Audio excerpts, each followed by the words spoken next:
How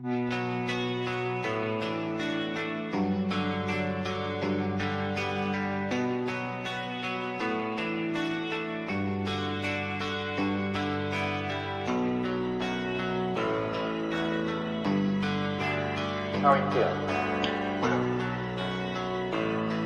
How long have you been here? 3 months, May 17th. And what brought you? That's difficult to answer.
Eventually resulted in your being here in the hospital.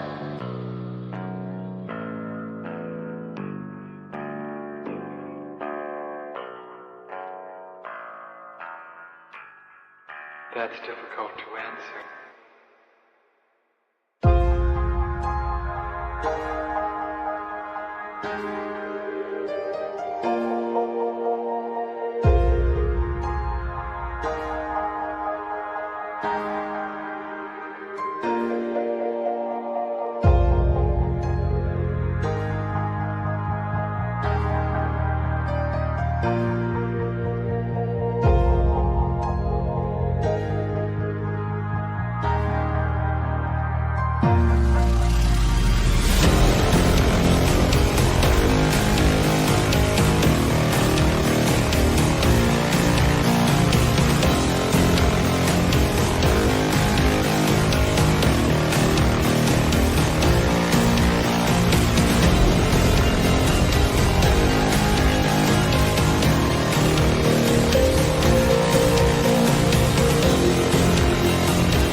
this the end?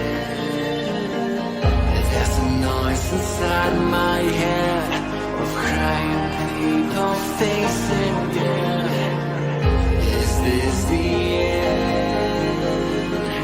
Is this the end?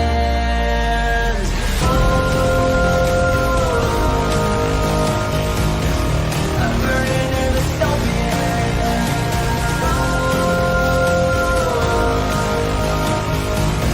There's no place to hide.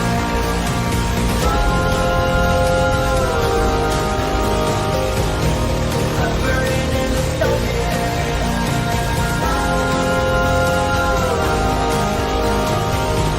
This is the final genocide. What have we done to the world?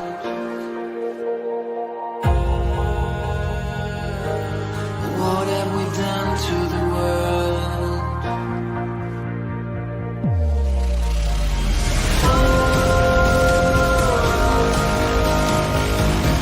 I'm burning in the stone.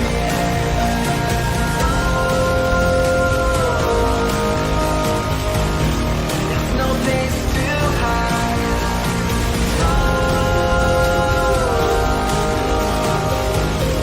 I'm burning in the stone. This is the final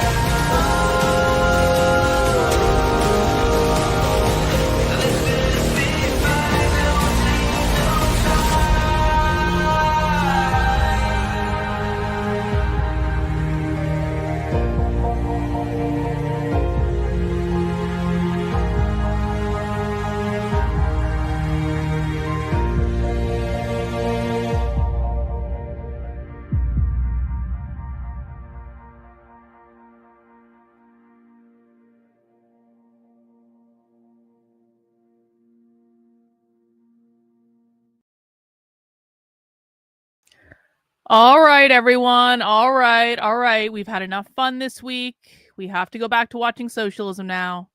We can't procrastinate on socialism forever. Yo, that's right. Episode 420 is coming up. What are we going to do for episode 420? I swear to God, if there is some socialist presentation about how weed is like wrong because of capitalism or something like that, I'm going to be so upset. I'm actually not really going to be that upset. It would actually, no, in reality, it wouldn't actually surprise me at all. So we'll look into that, next week sometime. But we have to go back to socialism now. I took a couple of days off because I just had nothing else to give after the socialism conference. I'm starting to feel a little bit better now. I'm starting to feel revitalized. And do you guys know what really revitalized me and the interest and my interest in socialism today?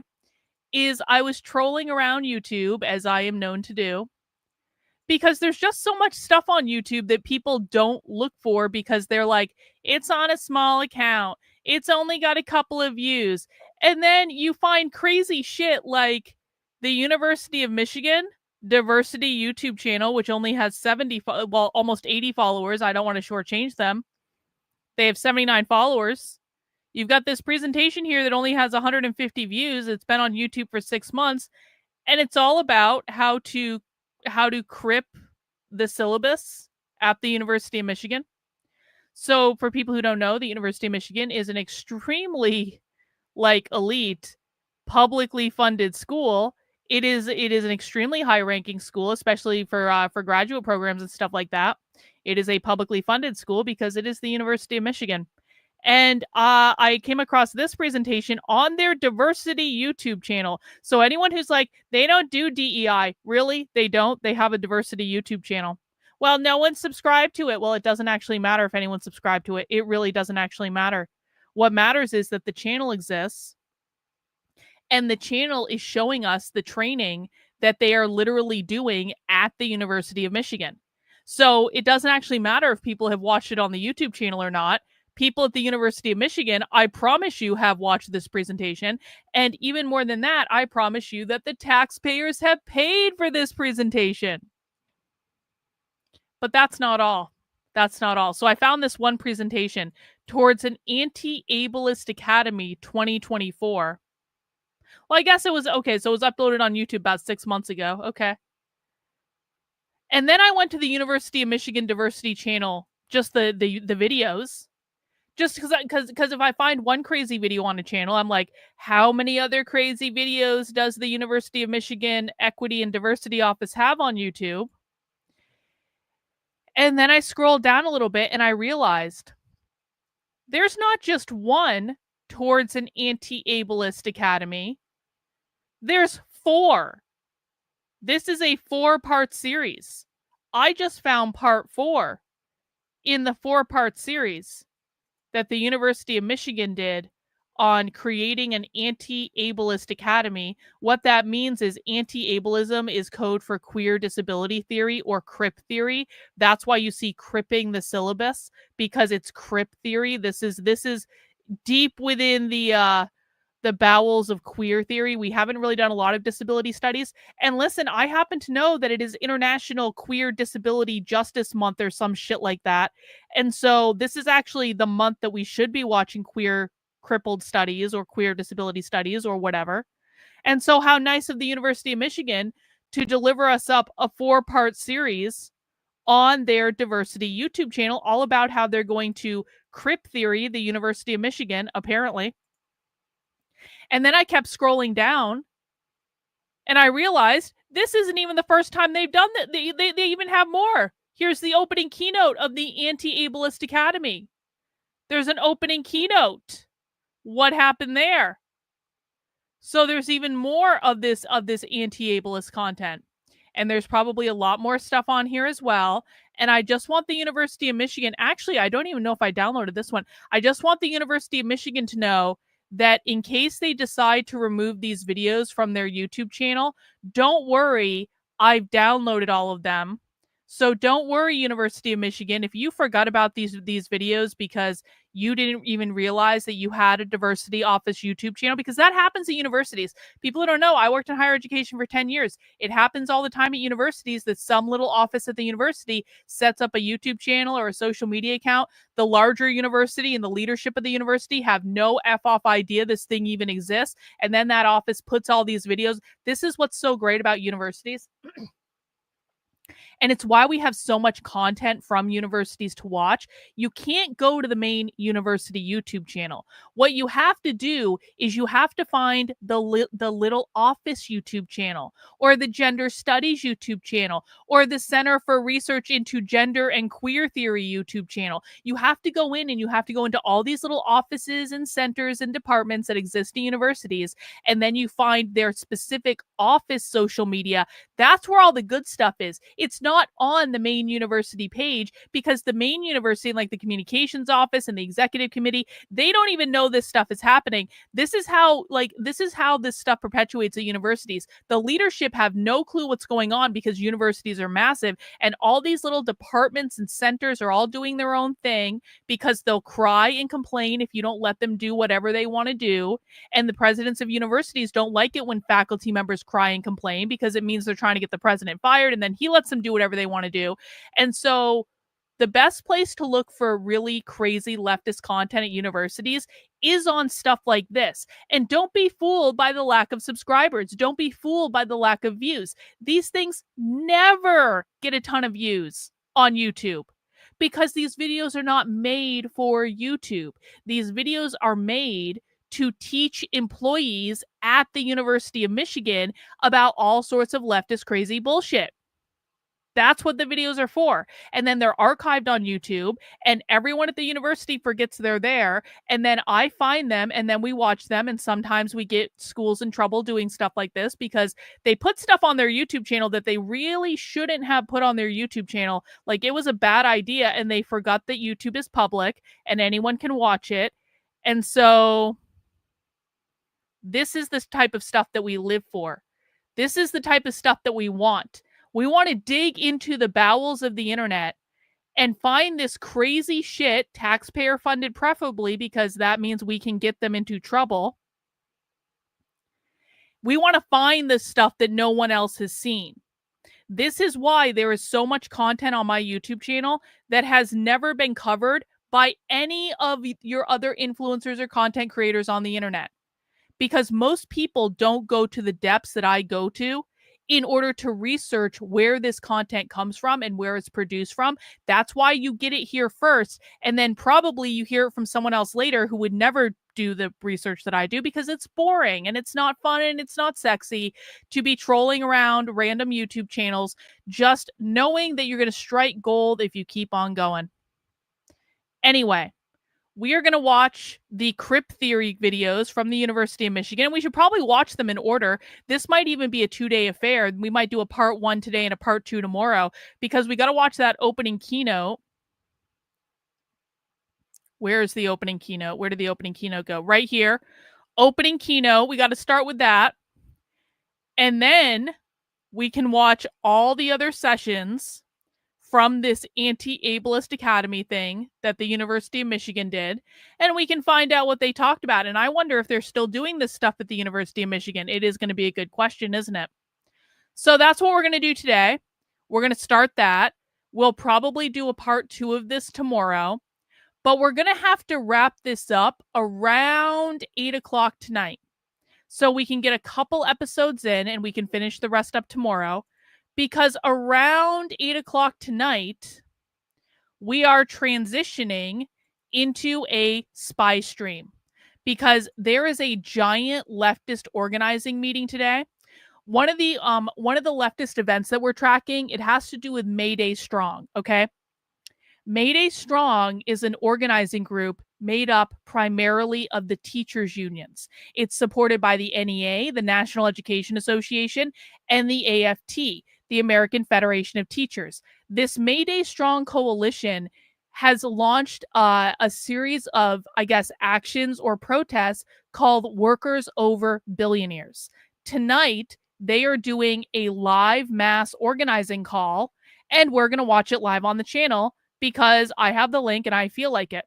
So that's what we're going to be doing. That is going to start. The call actually starts at 8:30. So we're going to basically stream this Crip theory stuff up until we get to a nice stopping point before this this spy stream, and then we're going to stop this stream, and then we're going to transition over to spy stream, and we're going to watch this live organizing call. Okay? So we're back. We're back covering socialism.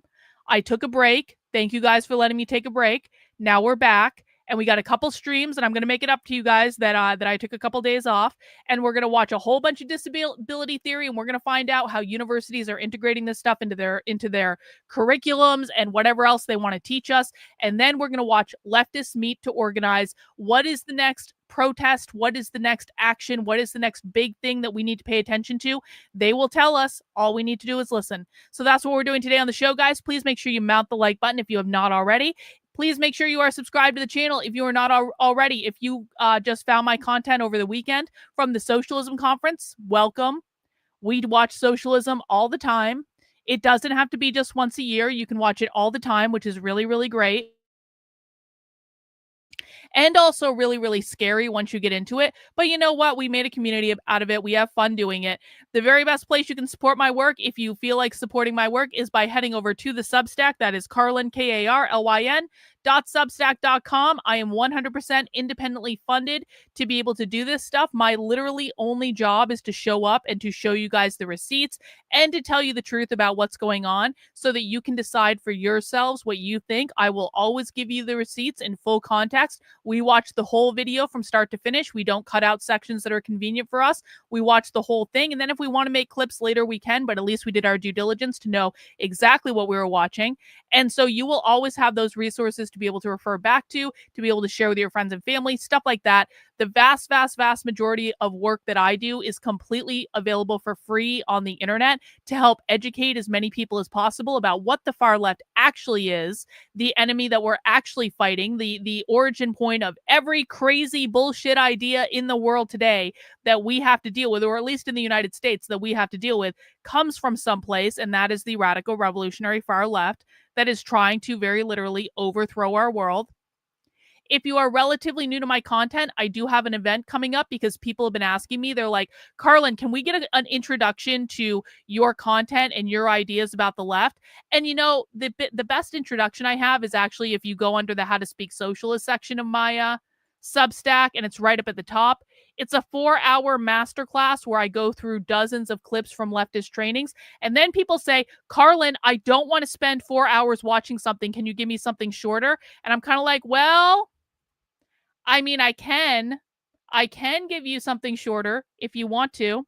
And we're going to try that out and we're going to see how it goes. So I'm going to be trying to create kind of like an hour and a half, 90-minute introduction to the work I do, which is purely at a beginner level, okay?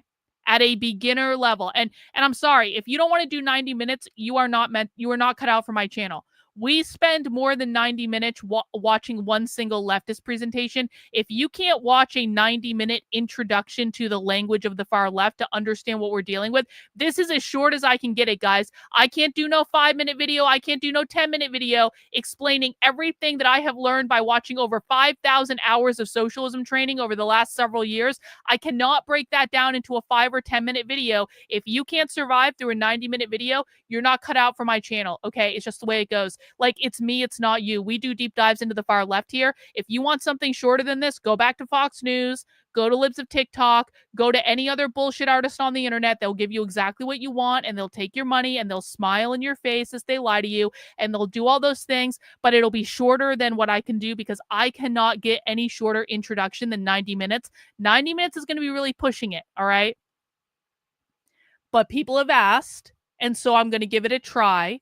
So we're going to do a live recording of this introduction on July 17th, and you can come to it live and you can ask questions.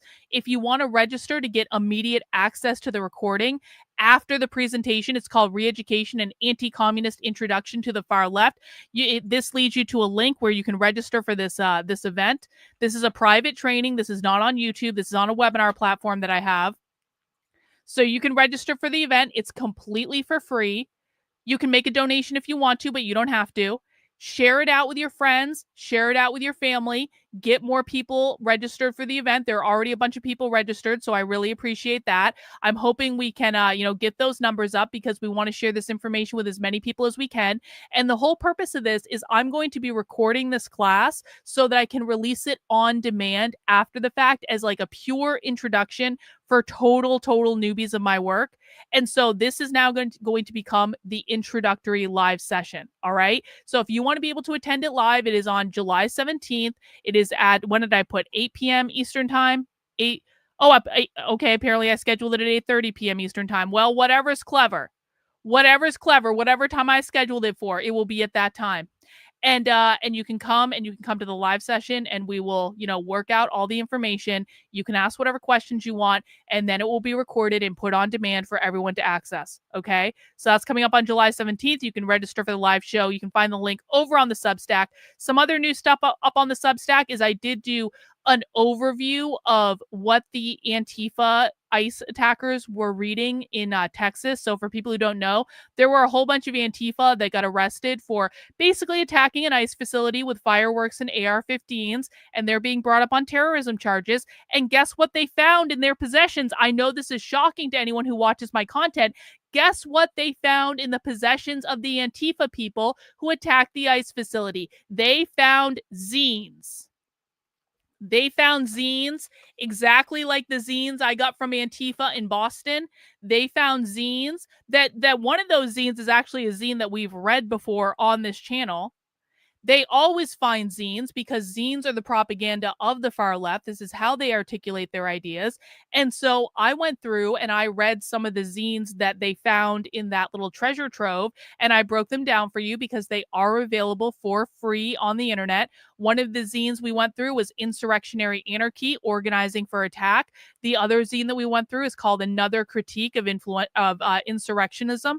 And you can actually find those zines. They're available in the Anarchist Library. The Anarchist Library is just a treasure trove of leftist content because these are the things that they read, guys. These are the things that they read. And then they make them into pamphlets and zines that they can print off and hand out to people at events and stuff like that. But this is what gets them going. Today's modern leftists don't spend all their time reading Marx. They don't spend all their time reading Mao. They don't spend all their time reading Marcuse. They don't spend all their time reading Hegel or Derrida or any of those other people. Sometimes they do read Foucault. That's actually true. But what they read are anarchist writings, manifestos, communiques, stuff like that. This is one of the ways that they communicate with each other. This is why I harp on these zines so much. We're creating a massive archive of these zines because this is the evolution of leftist thought. This type of propaganda that you can pick up for free on a street corner, this is how we can track how these ideologies developed, what they actually believe, the things they're being inspired by. I mean, look, this is on the anarchist library. And then we find out, oh, wait, it's in the collection of the literal people who are attacking the ICE facilities. So do we want to read these things and know what these people are reading to be able to try to predict what they're going to do next, to be able to try to predict what other groups are going to do? I think that seems like a good idea. And so I read them and I broke them down, and you can find that over on the Substack. We also have another zine that I launched today. This was actually a zine. Look at this. This was a teeny tiny little zine. Let me show you this. This was one of the zines that I got when I was in Boston at that Queer Marxist Festival. It's a teeny tiny little hand-folded thing. And this is the type of stuff that they do. And this is what they hand out to people to teach them things and to introduce them to concepts. And people can go, I'm judging based on the handwriting, and I think that person is insane. Well, then why are insane people like handing out manuals, telling people don't talk to ICE, telling people don't interact with ICE, telling people here's what you do to oppose ICE, because that's what this is about. And you can judge the handwriting all you want, but the fact of the matter is stuff like this is getting handed out all over the countries in more working class neighborhoods where there are a lot of renters, where there are a lot of immigrants. Do you know how the left is coordinating, pushing back on the deportations? They're doing it with stuff like this. So you can shit talk the fact that it's handwritten all you want, or you can actually take some time to read the content and find out what they're teaching. And then you can see that showing up in the real world. And don't act like you're surprised. I don't know, why the fuck am I yellow on? Why is my lighting making me look yellow? I have no idea what's going on with my camera right now. Everyone's just going to have to deal with it. I look like I have jaundice. Whatever. I had jaundice when I was a baby. I guess life comes full circle or something. But that is on the website as well. You can see inside that. I took pictures of all of it. I'm continuing to release a whole bunch of those zines that I got in Boston. So you can find that over on the website if you want to read the whole thing. Let's see, anything else? No, we talked about that. We talked about that. That's it. Okay. Who wants to get into our anti-ableist thing? So we're going to start off with the keynote. Okay. So what we're watching today, this is a series of videos that was released by the University of Michigan Diversity and Equity Committee. And we're going to be watching these videos today and tomorrow because apparently there are 5 of them. They're about an hour long each. And this is a conference or a workshop that they did about creating an anti-ableist academy. When they say anti-ableist, this means disability studies. When they say academy, that means the university. The university calls itself the academy. And so this is the University of Michigan. It's on their diversity channel, YouTube channel. And this only has like 70 views. And this was uploaded. Oh, how sad for them. This was uploaded the day after Trump got elected president. Again. So I bet you that this was recorded before the election. So how sad for them. That's all right. Let's see what they were teaching. And yeah, let's do it. Good morning, everyone. What a beautiful fall, summer day in Ann Arbor, Michigan. I'm Lori McCauley, Provost and Executive Vice President for Academic Affairs, and it's my pleasure to welcome you all to the 2024 DEI Disability Conference toward an Anti-Ableist Academy. I have to, yes. Welcome to all of you in the room and those who have joined us online as well. I have to say that this is an area that is really a passion of mine, and I'm here to learn. So I'm really looking forward to our session today. As we begin, I want to recognize an important part of our history, a land transfer from the indigenous Land people of this blessing! area. The University of Michigan is located on the traditional territory. Okay, pop quiz for people who are new. Why does the left do land blessings? Does anyone want to explain? Why do we always have to go through this exercise of we are on the traditional Anawapini land from the whatever tribe, and we feel really bad about that. Why do we have to do land blessings? Let us know in the chat. Of the Anishinaabe people. In 1817, the Ojibwe, Odawa, and Potawatomi nations made the single largest land transfer to the University of Michigan. This was offered ceremoniously as a gift through the treaty at the foot of the rapids. Yep. This is why we have to do land blessings, because the land was stolen from the indigenous people and privatized by the capitalists. To mourn the fact that capitalism came in and privatized the land through colonization, they believe capitalism privatized the indigenous land that was originally belonged to the collective. Yup, so you guys are so smart. It's to acknowledge and mourn the original caretakers of the land and to give capitalism a fuck you. Yup, exactly. Because the left does oppose private property ownership. That's true. Land blessings mourn the theft of the collective land and its subsequent privatization under capitalism because they privatized the land. Exactly. It is to mourn the land. It is to mourn the privatization and the theft of the land and to express sorrow for the fact that this was done to them. Although they're not going to rectify it. They're not actually going to give the land back because they can't really do that because that would fuck up all their shit. But they're going to mourn the land and they're going to act very sad about it because capitalism ruins everything and stuff. So that their children could be educated. Through these words of acknowledgement, their contemporary and ancestral ties to the land and their contributions to the university are renewed and reaffirmed. I'm really excited to be here. Me too. I've been energized by working with disability advocates on our campus for many years. And when I learned that 1 in 4 people. Well, unironically, yes. Every time the left says whiteness, white supremacy, racism, what they really mean is capitalism. This is why whiteness means capitalism. They're not talking about skin color. They're talking about the system.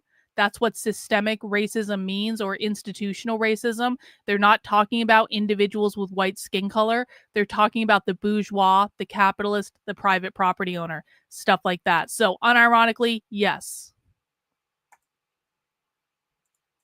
People in the state of Michigan and 1 in 4 people in the United States have a disability.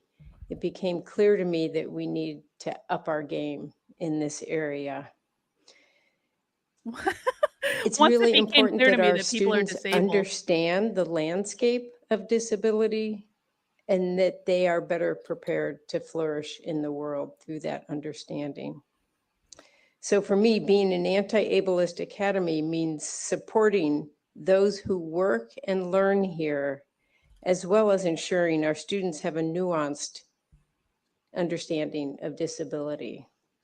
So not only supporting our community with disabilities, but making sure our students are educated so that they can be effective in a world and supporting people after they graduate.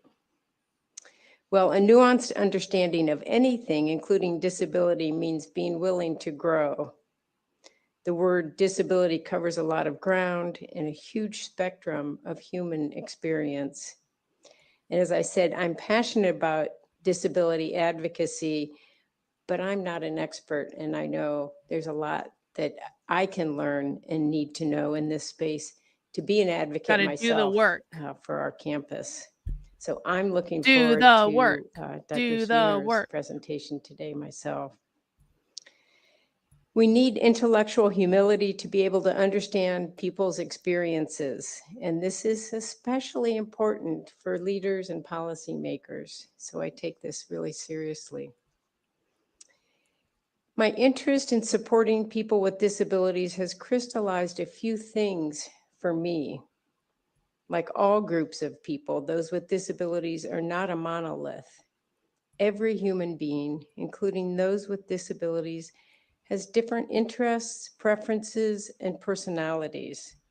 And the only way to I don't have anything understand to say this about the floods, DJ. diversity is really an old-fashioned way. And that's by getting to know. Hey, thanks to ladies. We are upping our game and showing love for our fearless leader. Jenny and Julietta say hi and lots of love too. Hi, Jenny and Julietta. Appreciate you guys. Thanks for the super chat. Individuals. So the core of this work on a personal human level is actually quite simple, but it takes effort. It's curiosity and compassion. And from those values, others will emerge, like respect and inclusion. The more I learn about people with disabilities, the more I realize I have yet to learn.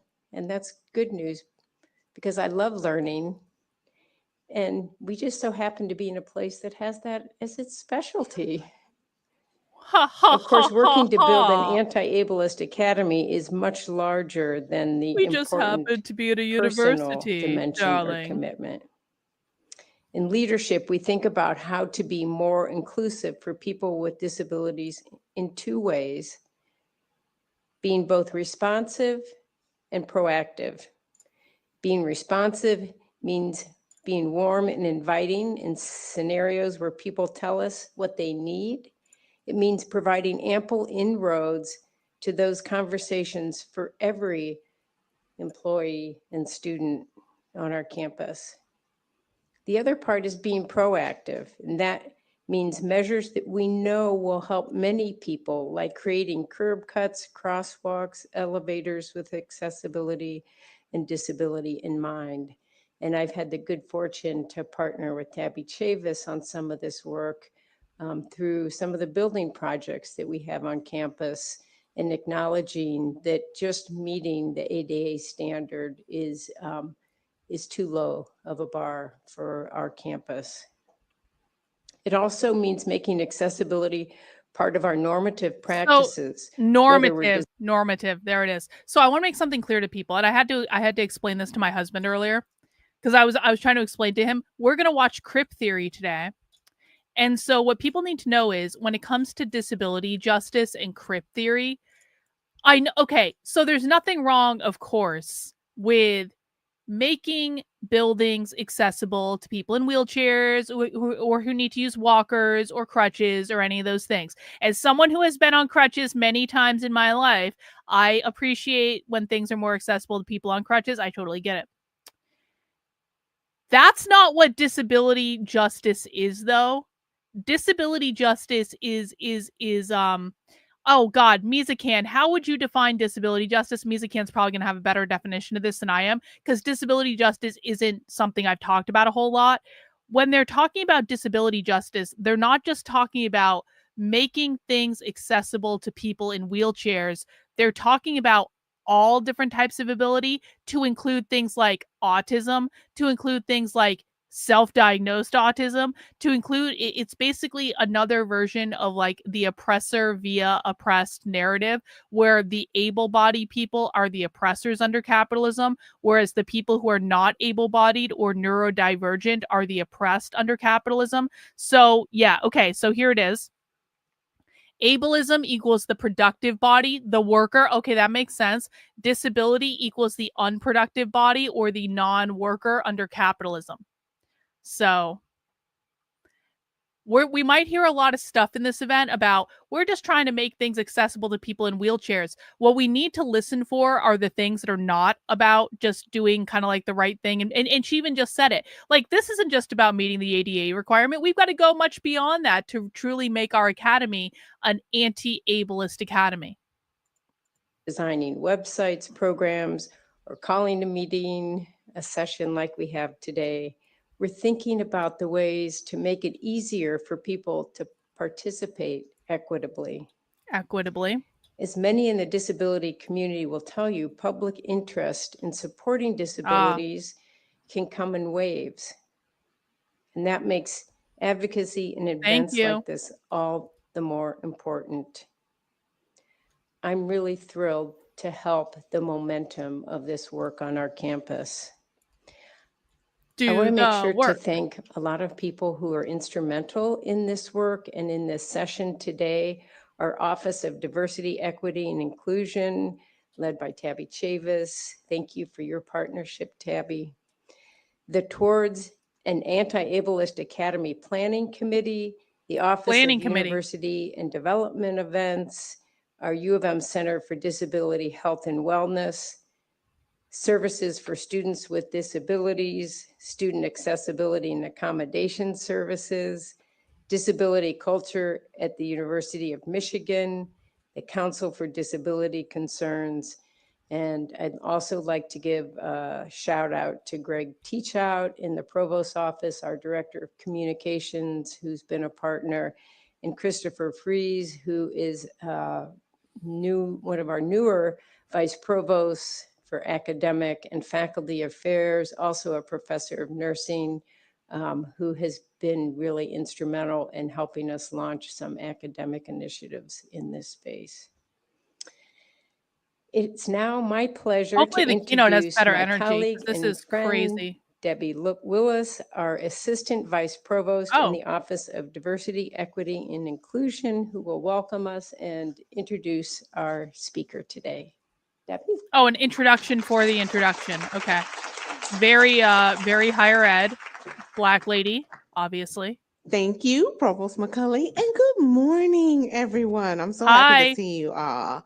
I have the great pleasure of introducing our keynote speaker today, Dr. Bonnie Lynn Sweener. She's an epidemiologist and an endowed professor of disability health and justice at the Johns Hopkins School of Nursing. Oh, yeah? And joint appointments at the Johns Hopkins School of Medicine and the Johns Hopkins Bloomberg School of Public Health. Wow. She is the founding director of the Johns Hopkins Disability Health Research Center, which aims to shift the paradigm from living with a disability to thriving with a disability. Mm-hmm. Her research is motivated by her personal experience with disability and focusing on advancing equity for disabled people, Oh, good. promoting disability inclusion and accessibility in research settings, and developing evidence-based and disability inclusive policies. Because Dr. Sweener's expertise has broad applications, she works across sectors and settings to help translate research into policy change, including co-leading efforts that led the NIH to designate people with disabilities as a health disparity population. Please help me welcome Dr. Sweener.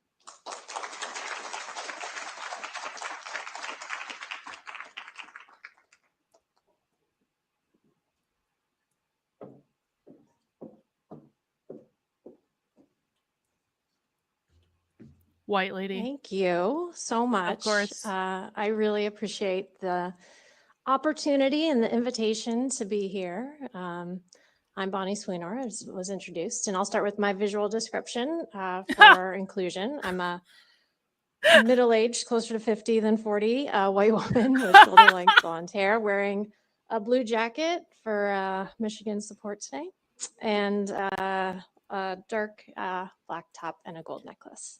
I am a definitely not middle-aged woman wearing a red top with the shoulder cut out so you can see my awesome tattoo that I spent 20 hours in the tattoo chair getting. So I'm going to show that off if I feel like it.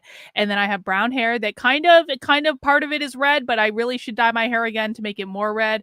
And I'm wearing eyeliner and I'm knitting. And that is my visual description. If anyone else wants to do a visual description in the chat, please feel free to go ahead. I just want to start with thanking you all for being here, taking the time, and for all the good things happening at this campus, at this university, at this institution to support people with disabilities, advancing the conversation on disability inclusion, equity, and accessibility. It really has been amazing to witness from my perspective. You're really leading the charge, and I'm grateful. So today I am going to talk a bit about how we can address ableism in research settings, in healthcare settings, and in higher education. I want to start with this quote. That's one of my favorites from a disability activist and actually also a comedian from Australia, Stella Young. It says, "No amount of smiling at a flight of stairs has ever made it turn into a ramp." I'm sure many of you have heard or interacted with this quote before. And I like this quote because it runs through my mind often, because the societal view around creating an inclusive world for people with disabilities is still one that it's up to disabled people. That it is our job as people with disabilities to change the world so we can fit in, or sometimes change ourselves. But that's not the case, and I think this quote illustrates it. I also like the part about smiling in this quote, which is often, I think, the overlooked nuance, and that we're also expected to be happy about the fight, to not The be struggle. angry or The upset struggle. in our pushback. And that's tough to do some days, certainly. Disabled Many of people you should can not be attest. tone police. On the left hand of the slide, I'm also showing a set of escalator stairs going up from a DC Metro stop. And I'm sharing this because this is the exact place where my own journey with disability began. So I have a visual disability, and my vision loss began very rapidly as I was walking up those Metro steps on a sunny January day in 2005. And it was completely unexpected. I didn't know exactly what was going on. I had sudden vision loss in one of my eyes, but I subsequently was diagnosed with a degenerative retinal condition, and I've been losing my vision in both eyes ever since for almost 20 years, which is hard to believe. But at that time, I had just sent in applications about a month or so before to Masters of Public Health programs, something that I had worked really hard to get to. I worked hard to get through college, worked multiple jobs to get through college, and this was a dream. And when I realized that my vision loss was both permanent and would continue to decline, I thought that my career as a researcher, as a public health professional, as an academic was over before it felt like it really had even started. And that's because I didn't know anyone like me working in research, anyone who is blind, had a disability.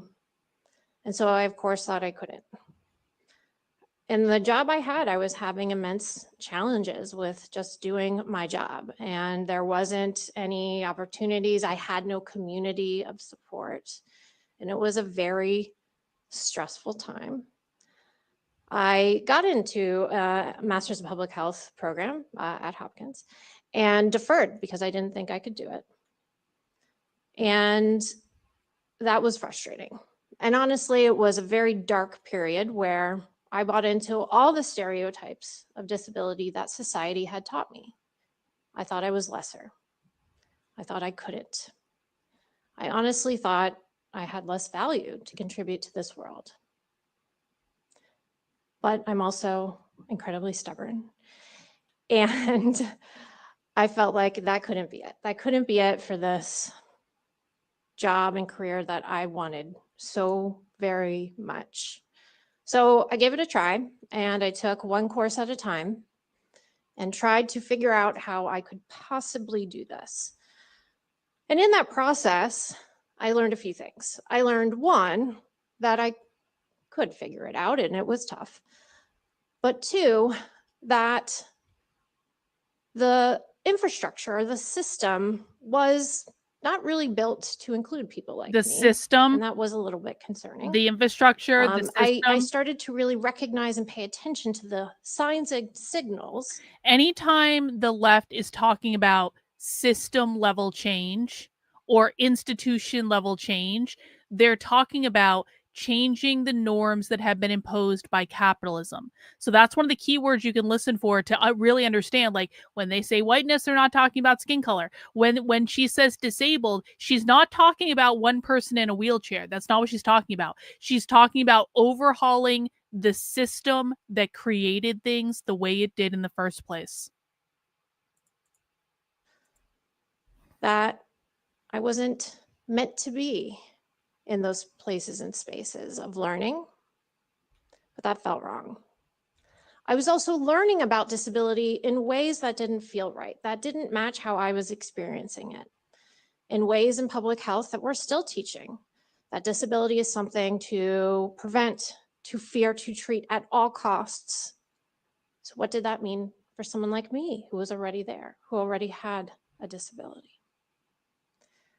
So certainly that has shaped the career trajectory that I've had and led me to the work that I do today. And I thought it was important to share that positionality and that history before I give the comments that I am about to give.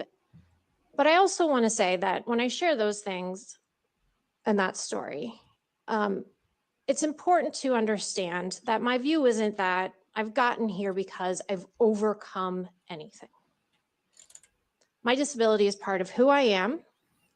It's part of my identity. And I am now proud of that. I haven't always been. That's not always the case. That's not always the view.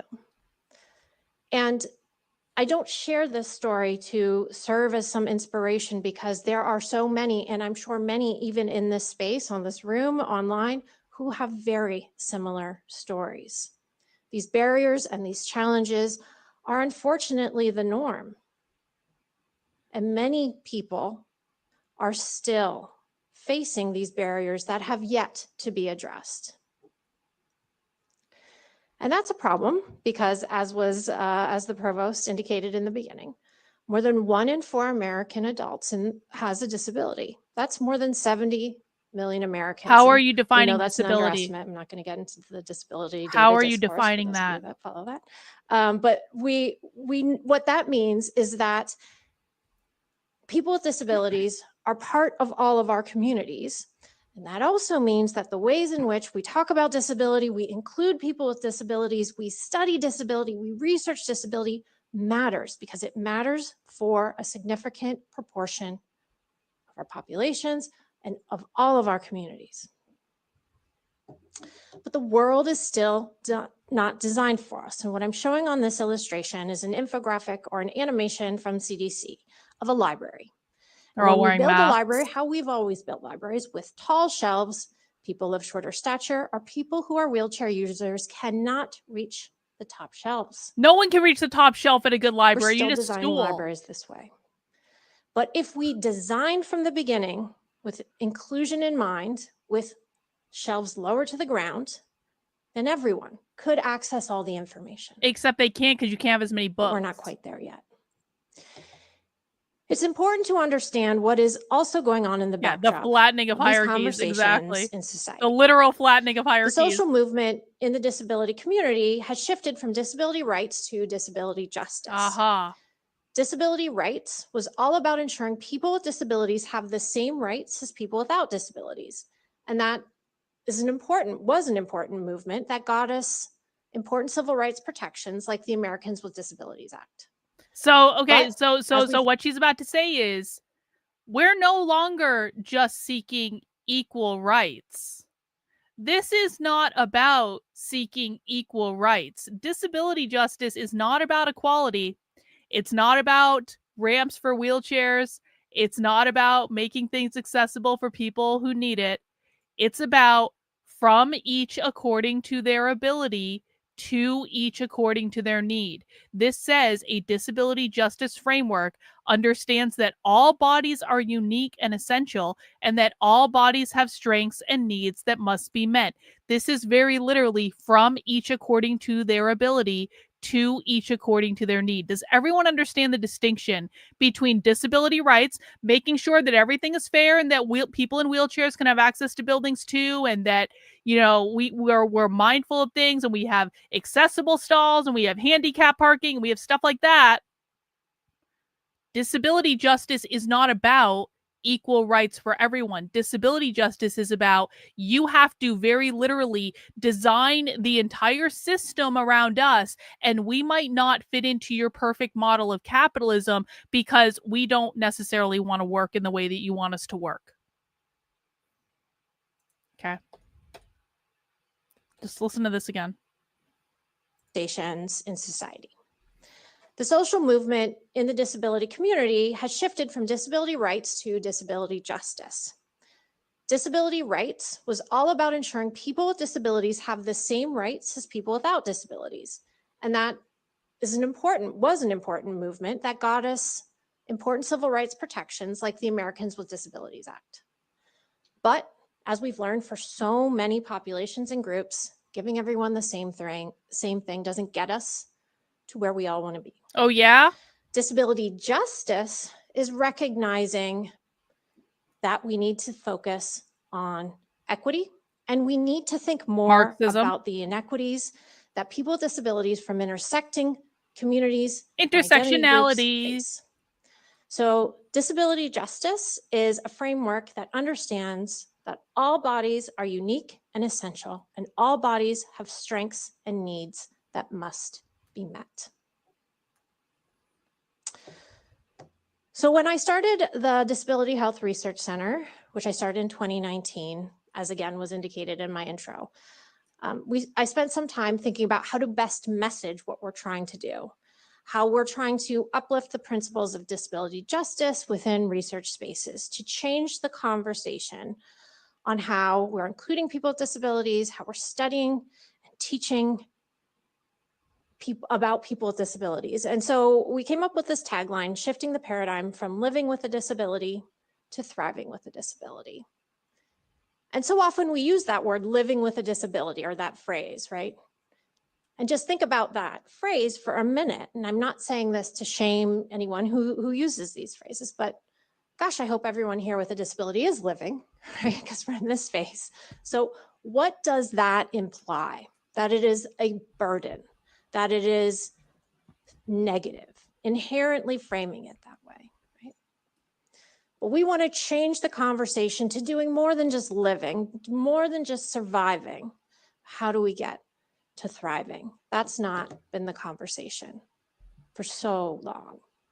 But to tackle that, we need to really think about the reasons people with disabilities are facing inequities or barriers. Capitalism. And there's two primary reasons, two primary drivers, ableism and inaccessibility. And we're here today to talk about ableism or anti-ableism, but we also have to talk about accessibility, which is an interrelated but slightly different construct. Both of these constructs hold back research, hold back the potential of science, and hold back knowledge and information for the next generation. And I want to talk a bit about that. So ableism, just to define that for this space, and there's many different definitions, excellent definitions of ableism, but I always gravitate to this very short definition from Amanda Morris, who's a journalist at the Washington Post, who has a disability herself and covers the disability beat. And I'm just so glad that there's now disability beats in many mainstream media outlets. And Amanda writes, ableism is rooted in the assumption that non-disabled people are the ideal. If you think about that, it's very simple, but it really gets right to it. We are still taught that being disabled is a non-ideal state. It is a non-ideal state. And in so many places, that goes unquestioned. Listen. I am starting to be of a certain age, and obviously that age is 29, but maybe it's not. And I'll tell you what, it is not ideal to not be as young as I once was. Do you know what starts happening when you start to get older? Your back starts to hurt all the fucking time. Your knees start to hurt all the fucking time. You can't eat like a teenager anymore. I can't eat a French fry without growing another section of my ass. Like, it sucks. It is not ideal to grow older, okay? And I can sit here and say, that is not an ideal state. But you know what? It happened. Like, I couldn't do anything about it.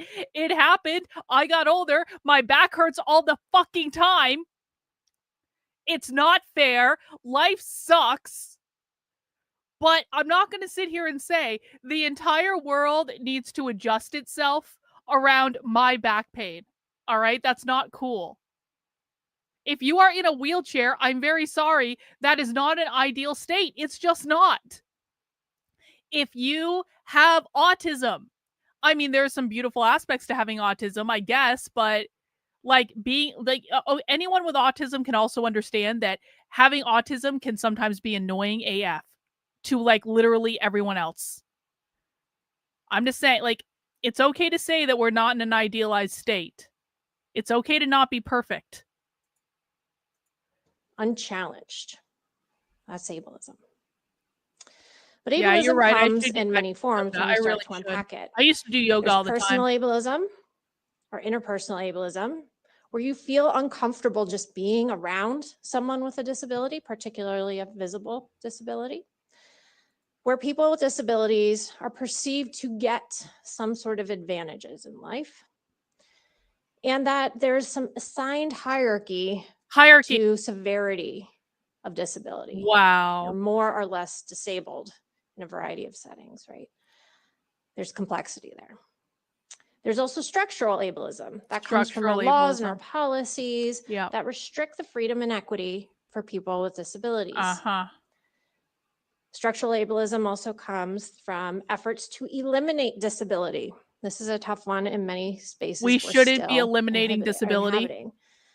Not as a benefit to an individual, but to society, and that's the Hey, difference. thank you. Welcome. Academic ableism, which is what we're here today having discussions about, which Academic is viewing disability ableism. and disabled people only as our subjects of study, not as those amongst our staff, our students, our faculty, our colleagues. Is the University of Michigan admitting that it's discriminating against people with disabilities by viewing disabled people only as subjects of study and excluding them from DEI? Wow. Does everyone who's new, do you guys see the parallels between what this person is talking about and what they might say for like critical race theory, where they're talking about systems of oppression that make some people feel more included than others? Everyone sees this, right? That there's a spectrum of oppression and that some people are more oppressed than others based on the other intersectionalities of their disability or whatever. Our friends, our families. They're talking about hierarchies. Excluding disability from our diversity, equity, inclusion, and accessibility efforts and the data we collect, the metrics we're reporting out, an illegal or accommodations only approach. So often this happens in many settings, that if we're, as was discussed again by the provost in the beginning, if we're just meeting that very baseline of legal standards, we're doing all we need to. This That's is more academic than the ableism, legal and it happens standards, so guys. often. This is not just about legal standards. This is about revolution. Recently, Dr. Lisa Meeks, who's here at this university, published this paper with a number of colleagues about the inaccessible road to science for people with disabilities, and developed this framework of that cycle. Science And it is really is a oppressive. cycle. Starts with the systemic ableism that's happening in academia and in research settings that drives unconscious bias, lack of inclusive policies, barriers to learning and education for disabled people and non-disabled people, reduced opportunities, lower representation in STEM for people with disabilities, fewer role models and mentors, I'll say, which perpetuates and deepens ableism and continues this cycle. We need to find ways to break this cycle. And we need to think at this level of detail of how we are going to do it. Is it at the policy level? Is it at the education level? Do we have to pull multiple levers at once? So that's ableism. But as I indicated, we also have to think in tandem about accessibility, and we have to work on both together to get to change. Accessibility, when I talk about accessibility, it's more than physical accessibility, which is critical and essential.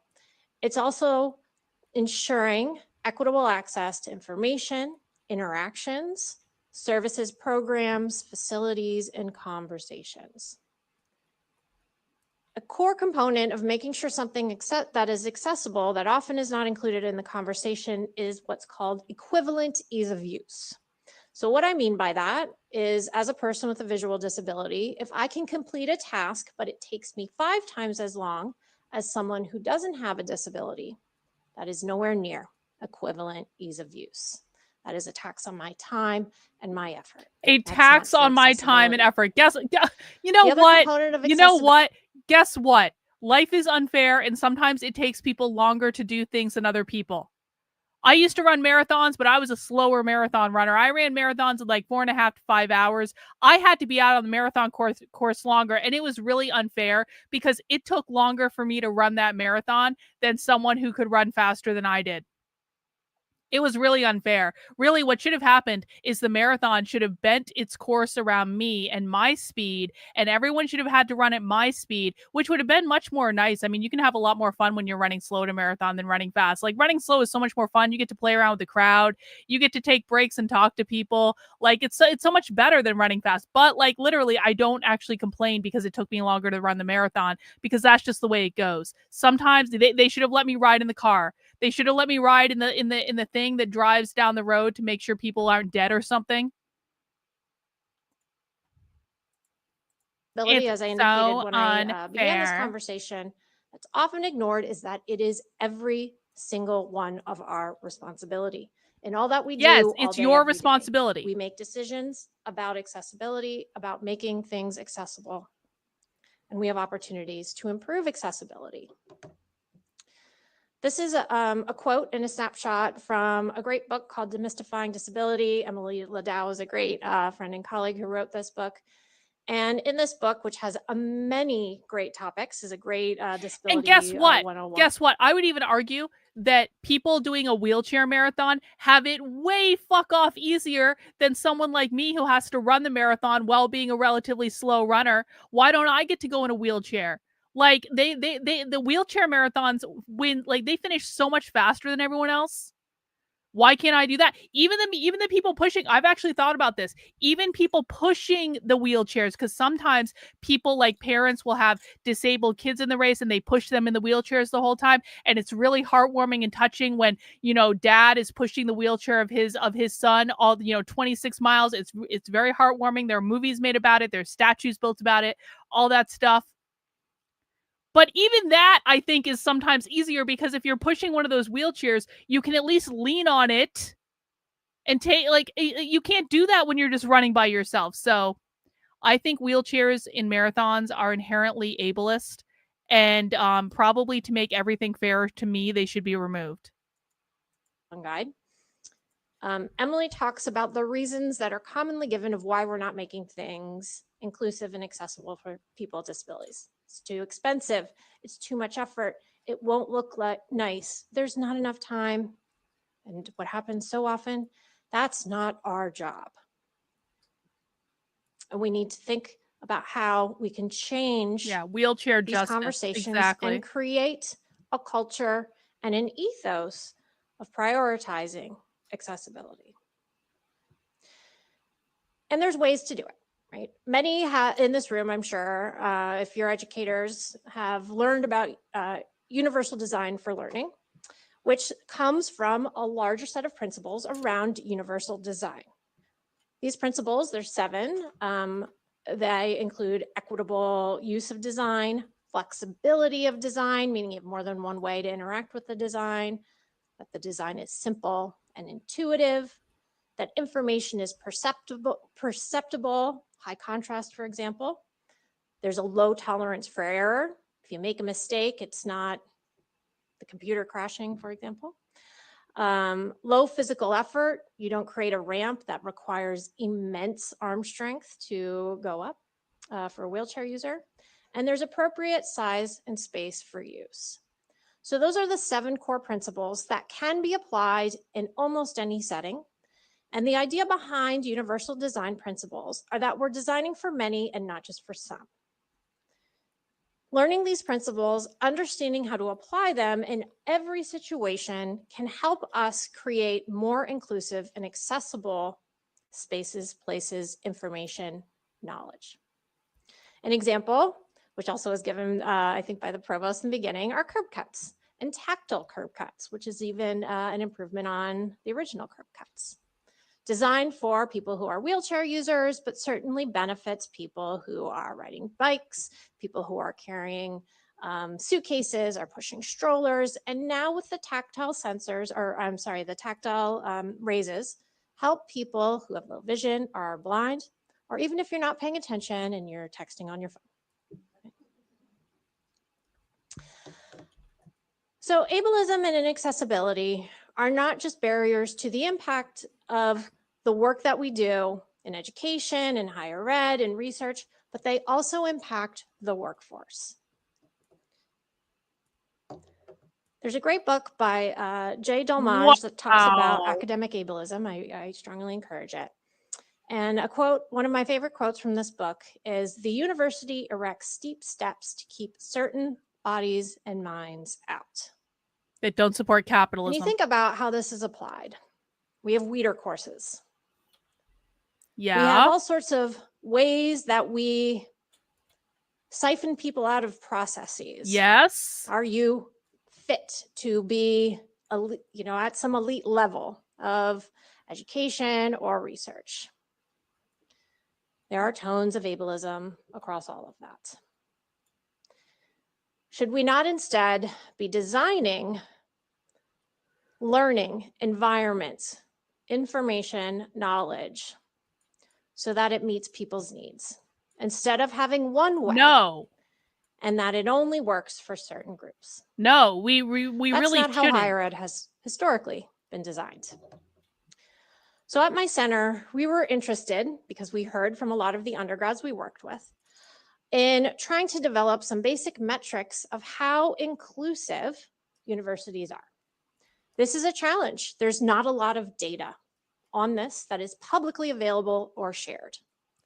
As a center, we believe in the democratization of data to drive social change. This is something that we do. And so we developed some Social metrics change. based on publicly available information on university websites, as well as the accessibility of university web pages, of how inclusive undergraduate universities are.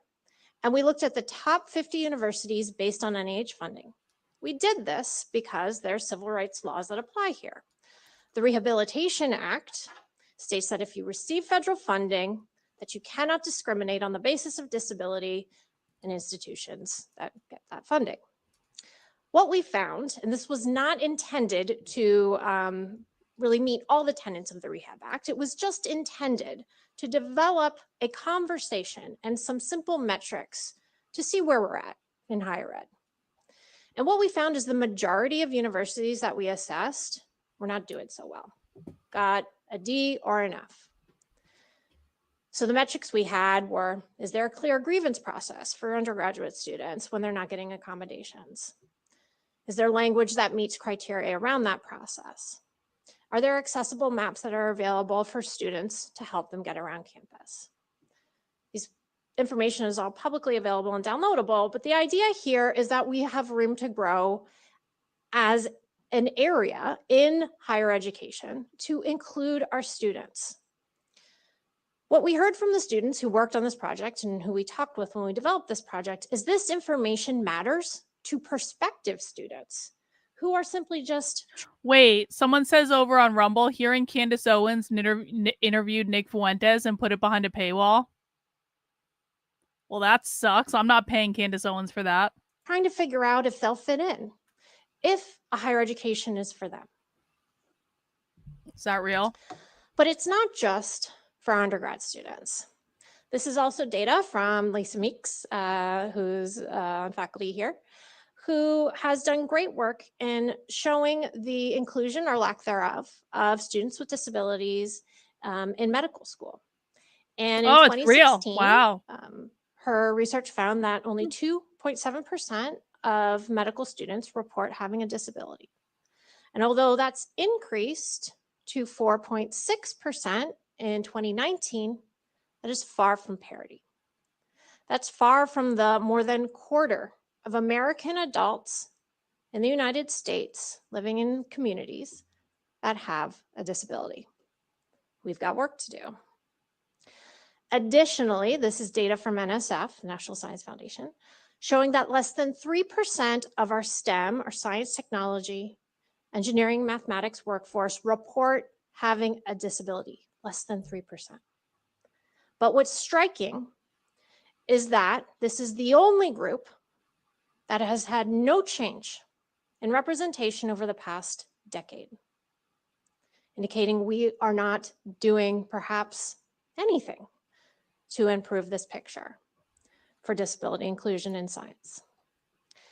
On this slide, I'm showing data that I published on the percentage of National Institute of Health, NIH, principal investigators that have a disability. And this is data from 2008 to 2018. And what the data that we obtained showed that from between that decade, there's a decline. 1.9% to 1.2% of funded investigators from NIH reported having a disability. I'll also add I had to get these data through a Freedom of Information Act request, but that's a different story. Data are now available, thankfully, but certainly not a great picture. Our data mirrors what NSF, the National Science Foundation, has long been reporting. Over a similar time period, about 1% of investigators with NSF funding report having a disability. Little change over that time. All of this together indicates we have done such little to move the needle on disability inclusion in science and research. On top of that, my center recently published information or data showing we have a pay gap issue. Disabled scientists earn less. People working in STEM with doctorate degrees that have a disability earn more than $10,000 per year less than people without disabilities.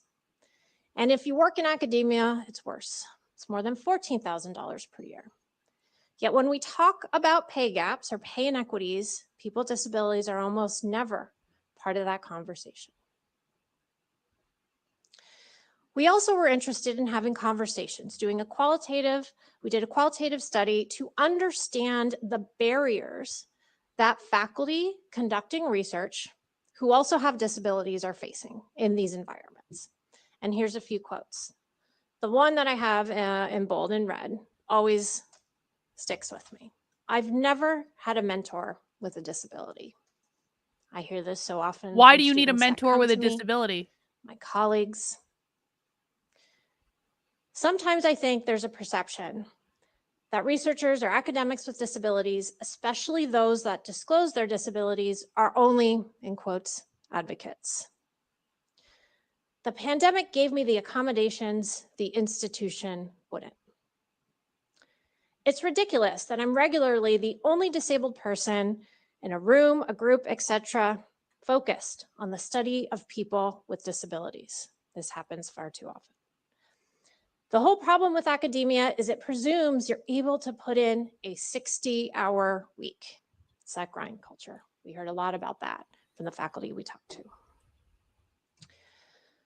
So despite this negative picture, I want to end on more of an asset-based Diversity is our strength. Conversation of including people with disabilities in the workforce. Well, there's not enough of this research in academia and research settings. There is data from corporate America showing that including people with disabilities on teams actually leads to increased productivity and enhanced creativity. And there's additional gain when the leaders are people with disabilities themselves, and on the team, there's people with disabilities. Oh, come on. Got a lot to learn, I think, in academia. Can you talk about the methodology of how you studied that? So with all of that background and information, what do we do? Where do we go from here?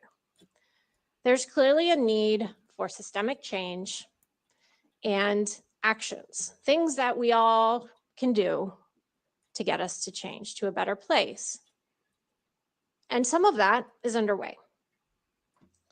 It's a really interesting moment happening right now, and in my mind, an exciting moment. These conversations like this are happening more and more, and they're being taken more seriously, and I'm really grateful for that. But we have to keep this momentum going. So a strong signal started from an early executive order under this administration. I know We shouldn't get overly political, but this was helpful in a lot of the efforts that we use Remember- to drive change at a federal. Remember, she's talking about the Biden administration, because this, I'm almost positive this was before. Well, this was certainly before Trump got inaugurated again. But this, I'm almost positive this was before the election last year. Level. And this was an executive order on diversity, equity, inclusion, and accessibility. And accessibility was there specifically to make sure people with disabilities were part of DEI efforts within the federal government. A quote from that executive order: because a workforce that includes people with disabilities is a stronger and more effective workforce. But that DEIA ethos hasn't taken hold far beyond the federal government yet. That A, too often, is being left out of the conversation. But we capitalized on that DEIA executive order on this committee, and I'm showing a list of names of committee members that was formed at the NIH to advise leadership on how to improve the inclusion of people with disabilities at the NIH. So this is a very long Oh, wow. name. I wonder if that's The advisory committee to the director, work group on diversity, subgroup on individuals with disabilities. I had the honor to co-chair this along with Lisa Iazzoni from Harvard and Steve Barnett from Rochester. And this was motivated. You know what, guys? I kind of want to switch gears because I'm starting to fall asleep.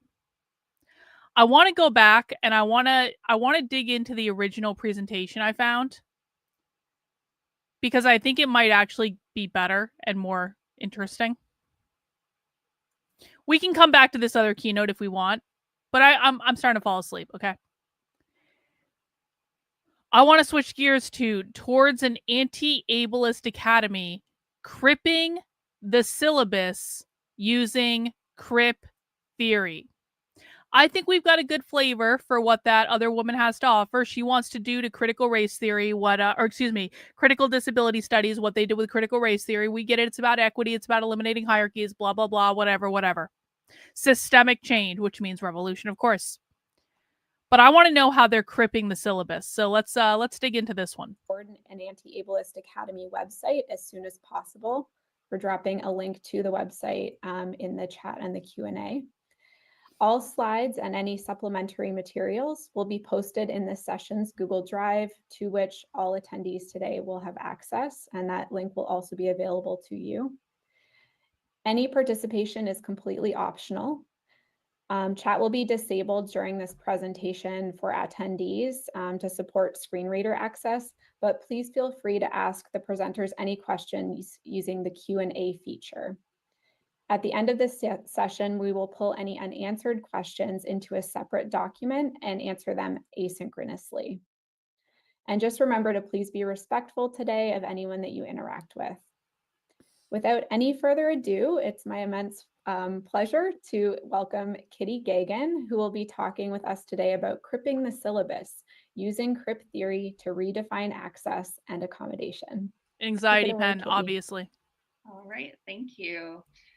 Hello, everyone. I am Kitty Gagan. I'm a PhD pre-candidate in the Joint Program in English and Education. She's wearing a witch's hat. PhD candidate. Teaches English at the University of Michigan. Wearing a witch's hat. A theosophical witch. Yep. Mm-hmm. And I currently teach English 125 here at University of Michigan. My work primarily centers on disability studies, queer theory, and Crip theory. So today I'll be talking about applying Crip theory practically within the classroom in order to redefine access and accommodation. Thank you. So for today's talk, I want to start by discussing some sort of current theories, current conversations related to disability and access needs in the classroom. I'll introduce. What does Sargon have to do with anything? What did Sargon do something related to me that I should be aware of? Let me know, I guess. I don't dislike Sargon. I'm just confused about why you're bringing him up in the chat. introduce Crip theory as a theoretical framework for rethinking our understanding of disability. And finally, turn to the course syllabus as a site for using Crip theory to develop a radically accessible syllabi and classrooms. Radically accessible syllabi. Radical. So first, turning towards access in the classroom, I want to discuss some of the problems with the way that we currently tend to think of accommodation. So kind of the two main approaches to access, and following J. Dolmage, I frame this in the sense of how do we tackle the steep steps of the ivory tower. So if we think of kind of a metaphorical set of steep steps at the front of the ivory tower of academia, there are really two approaches that we can take to sort of tackling that problem of access. So first is the retrofit approach, which uses individual accommodations in an attempt to create access. This might look like placing a wheelchair ramp at the back of the building, allowing people who cannot go up these steep steps to access the building by going around, essentially. Contrast that with the idea of universal design, which seeks to design structures for greater access from the beginning. So replacing the steep steps with a ramp, which is usable by both wheelchairs and pedestrians alike. One of the concrete examples of this that we might see is something called the stramp. So a crazy combination ramp. of stairs and a ramp that sort of maintains the aesthetic look of a set of stairs, but also incorporates a ramp-like structure to make the space equally accessible to those who use stairs versus those who use a ramp. We can contrast this to some of the structures that we currently see within the academy. So the building that I'm currently in, where my office is housed, Angel Hall at University of Michigan. So this is actually part of the reason I want to do the spy stream tonight at 8 p.m. because at 8 p.m. we're going to be watching more of like, they're more progressives and democratic socialists. And so I told you guys, for everyone that's new, I told you once you saw the socialism conference and once you saw real radical revolutionary socialists, it is impossible to confuse Democrats and socialists or progressives and socialists. Like, this person's a Marxist. This person is absolutely a Marxist. I mean, we know that they're studying queer theory and stuff like that, but it's like, even when they're in these more progressive type environments, because the University of Michigan is a more progressive type environment, they even have to modify their presentation style for the progressive environment. They can't go full socialist in these presentations. But when you actually watch the socialism conference, you're like, oh, this is actually what it is. And then everything else, after you understand radical revolutionary socialism, you can see how everything else trickles down from that. Michigan has this step structure at the front of the building. Now, the building is accessible. There are wheelchair accessible entrances around the sort of campus. There are some tucked away behind the stairs. Some of the back entrances are more accessible, but kind of the visual appearance of the building is not one of wheelchair accessibility. So this is just one example of one of the ways that our structures of the academy can tend to keep certain students, certain bodies out.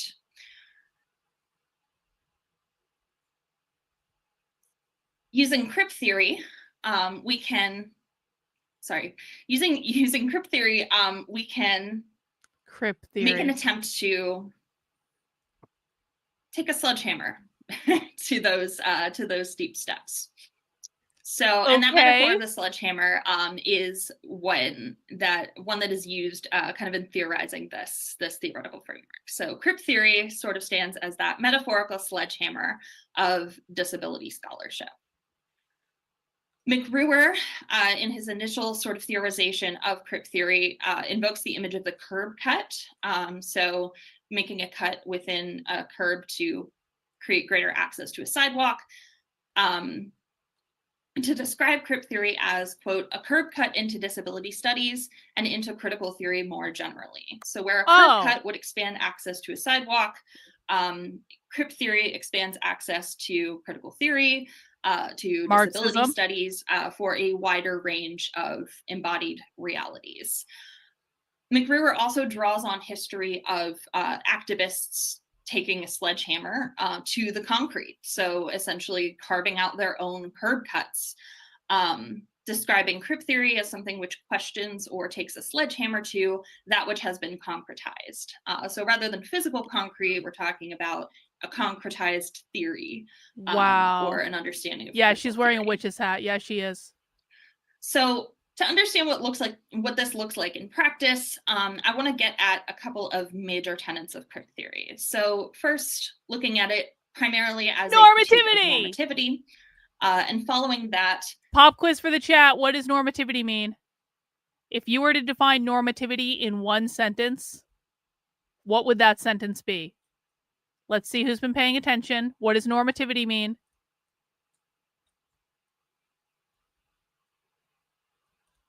What does normativity mean?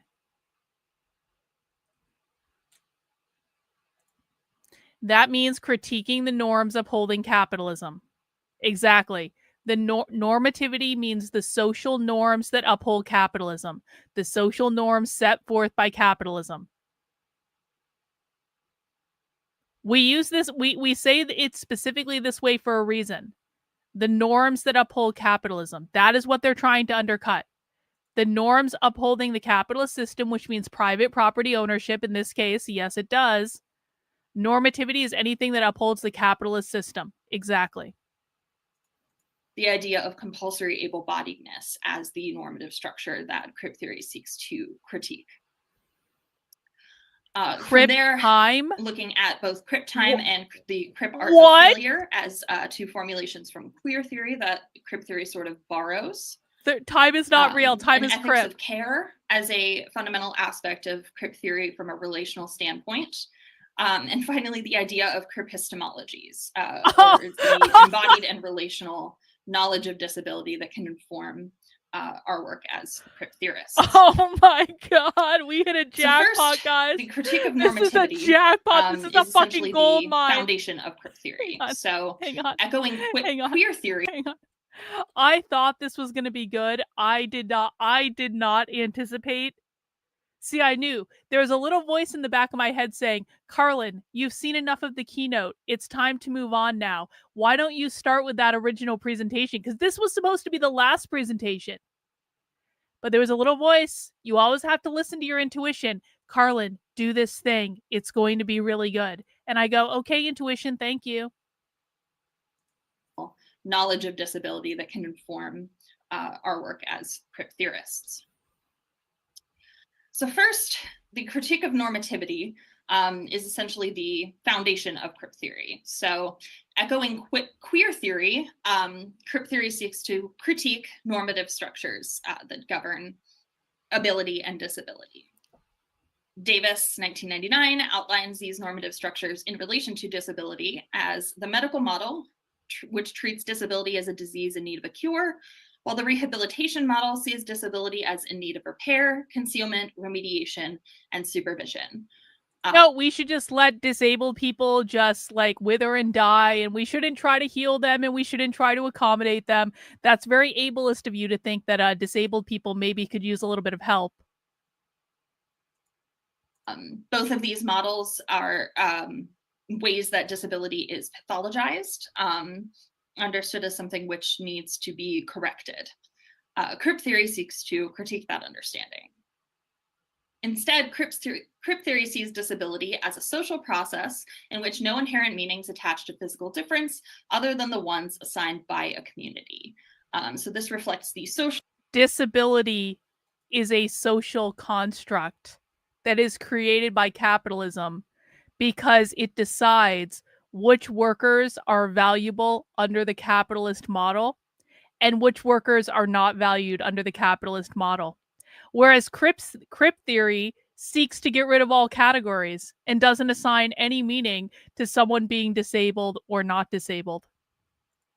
Model of disability in which what produces disability is the interruption of physical difference with an inaccessible environment. Price, 2015, draws parallels between Crip theory and queer theory, and argues that cripping is not a simple parallel to queering, but nonetheless that we might think of them as two strands twisted together, unified, but also distinguishable. See, I told you guys, disability theory is a subset of queer theory.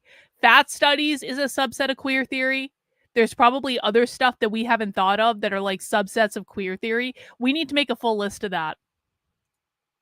So not exactly the same process, but they are all queer interconnected, Marxism, mutually reinforcing, and difficult to separate. And we can see this in the theorization of compulsory able-bodiedness. So McRuer, 2006, lays out the theoretical frame of Crip theory. And he argues that the system of compulsory able-bodiedness, which in a sense produces disability, is thoroughly interwoven with the system of compulsory heterosexuality, which produces queerness. That in fact, compulsory heterosexuality is contingent on compulsory able-bodiedness and vice versa. I'm sorry, what? The system of compulsory able-bodiedness, which in a sense produces disability, is thoroughly interwoven with the system of compulsory heterosexuality, which produces queerness. Yes, if you understand how to speak socialist, you understand she is literally saying that capitalism causes disability. Does everyone understand why? Okay, so within queer theory, and we have them on video saying this, within queer theory, heterosexuality does not mean a relationship between one man and one woman. Heterosexuality under queer theory, and again, I literally have them on video saying this, I am not making this up. Heterosexuality under queer theory means normal. It means being in a monogamous, propertied relationship. That's what it means. That's why when gay people get married and buy a house and have kids and all that stuff, queer Marxists actually hate that and they call it homonormative. So it's like a slur that's used for gay people who follow the same norms as the straights, because they're not talking about, is it a relationship between a man and a woman? They're talking about the norms that uphold the capitalist structure, which in this case is a man and a woman procreating within a nuclear marriage to create future workers that will be exploited under the oppressive system of capitalism, which via social reproduction theory reproduces capitalist norms. Does everyone understand what I just said? Yes. You have to understand. So it's not that the vocabulary is directly interchangeable, but you have to understand that the greatest enemy of the far left is always and forever capitalism. It's capitalism every single time. But the different ideologies, queer theory, fat studies, disability theory, gender theory, critical race theory, all the different theories, they attack different aspects of capitalism. So queer theory does not attack the same aspects of capitalism as critical race theory does. Critical race theory doesn't attack the same aspects of capitalism that colonization and colonialization do. It's all like, and they don't attack the same aspects of capitalism as environmental justice and climate change activism do. So they're all attacking different aspects of capitalism. It's not that they're directly interchangeable. Like, they do actually have a very specific meaning, but at the core of that meaning is always and forever capitalism. Does that make sense?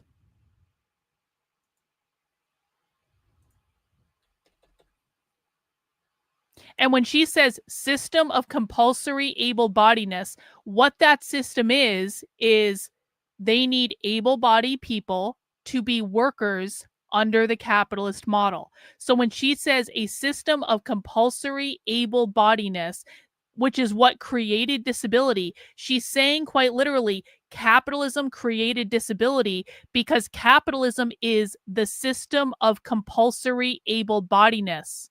They're saying that capitalism assigns value based on who can be a worker within their system and who can't be a worker in their system, based entirely on whether or not they are able-bodied. So that's how capitalism creates disability. It's saying you are in one of two categories as human beings: productive worker or non-productive disabled worker. Does everyone understand this? And that's the same way that they're saying queer, like heterosexuality, which they define as normal, produces queer, because heterosexuality is upholding capitalist norms. Queer is a relational definition that is always against whatever the norms are that uphold capitalism. I know that's a lot for new people. Let me know if you need me to explain more. I will. Compulsory able-bodiedness, which in a sense produces disability, is thoroughly interwoven with the system of compulsory heterosexuality, which produces queerness. That in fact, compulsory heterosexuality is contingent on compulsory able-bodiedness and vice versa. So these two normative systems, which compel the performance of heterosexuality and of able-bodiedness, are mutually reinforcing. They exist within the same socio-political context, and they're driven by some of the same social factors. So it's difficult to separate Crip theory and queer theory both on a historical level and a theoretical level. So it's important to keep that in mind. McGruer also draws a parallel to Butler, 1990, who highlights how gender performativity aims at imitating a non-existent original. So we aim to replicate a heterogendered ideal that does not actually exist. Similarly, the performance of able-bodiedness also seeks to approximate an impossible ideal. There's no such thing as an ideal, perfect, able-bodied, able-minded human, yet we are compelled to reach that standard by a lot of the structures that govern our society. Capitalism. And specifically, a lot of the structures that govern the academy. They believe that capitalism is the university is a capitalist that model. Compulsion in a similar way to queer theory's refusal of compulsory heterosexuality. So hang on. I want to explain this. So is that on that next bullet? Where does it say the academy? Hang on. Okay. We have to listen again.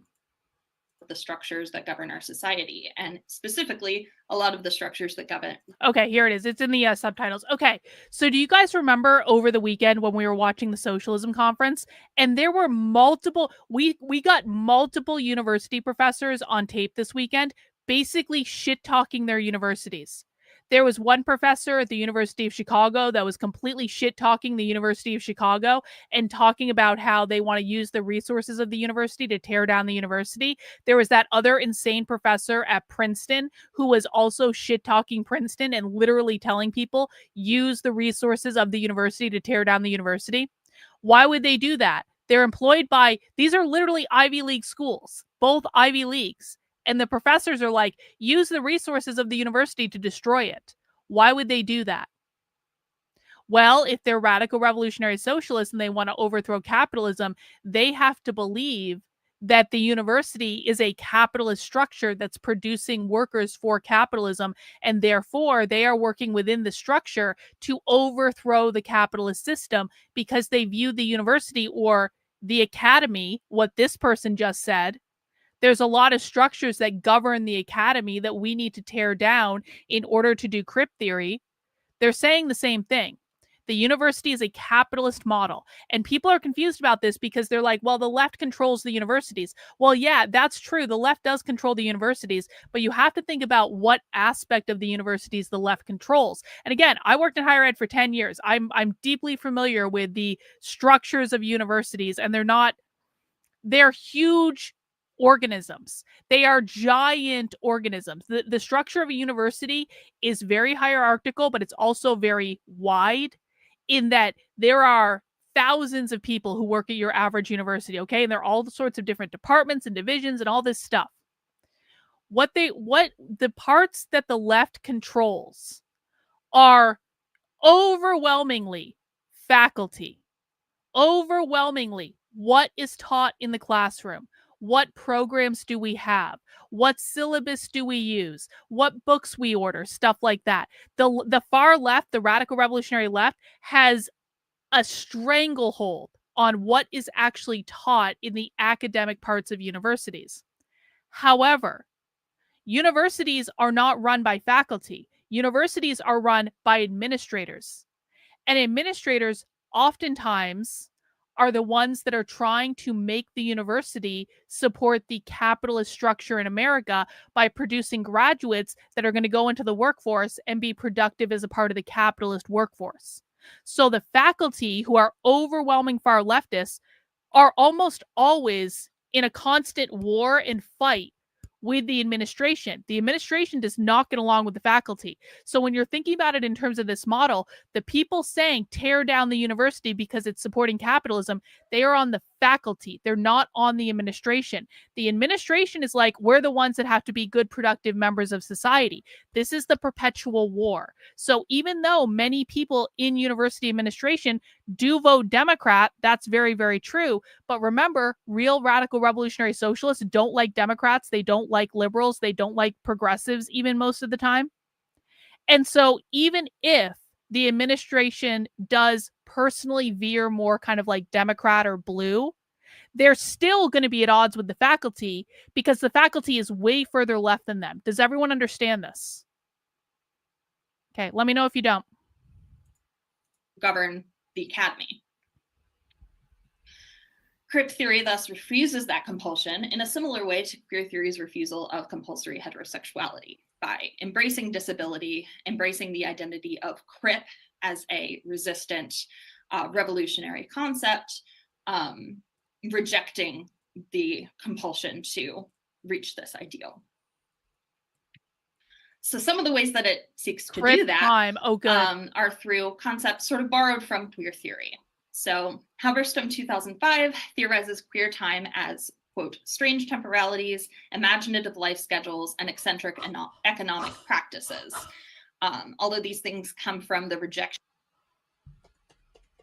I'm just going to clip this. I'm just going to clip this. I don't even need to see this whole clip to know that I'm going to clip this entire thing. So let's just do it live.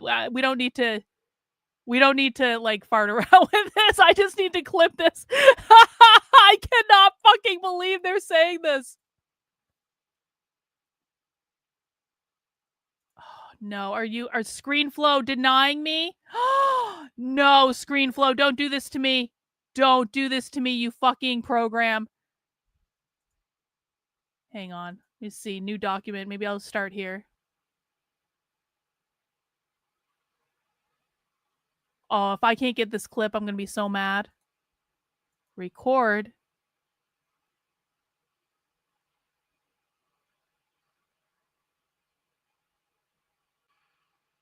Got it. Okay, cool. We're clipping.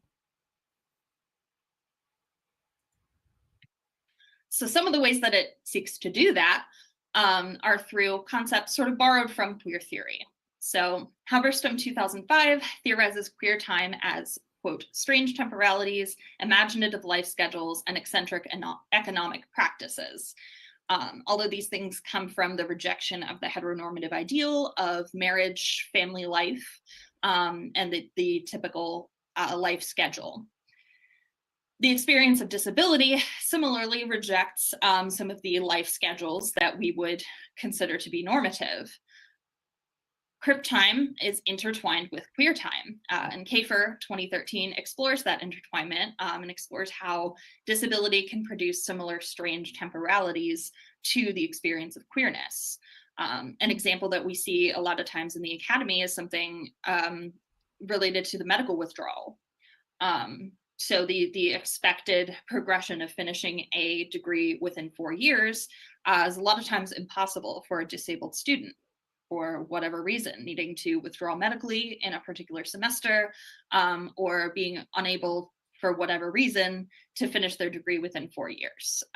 So existing on Crip time puts them outside of that normative temporal schedule.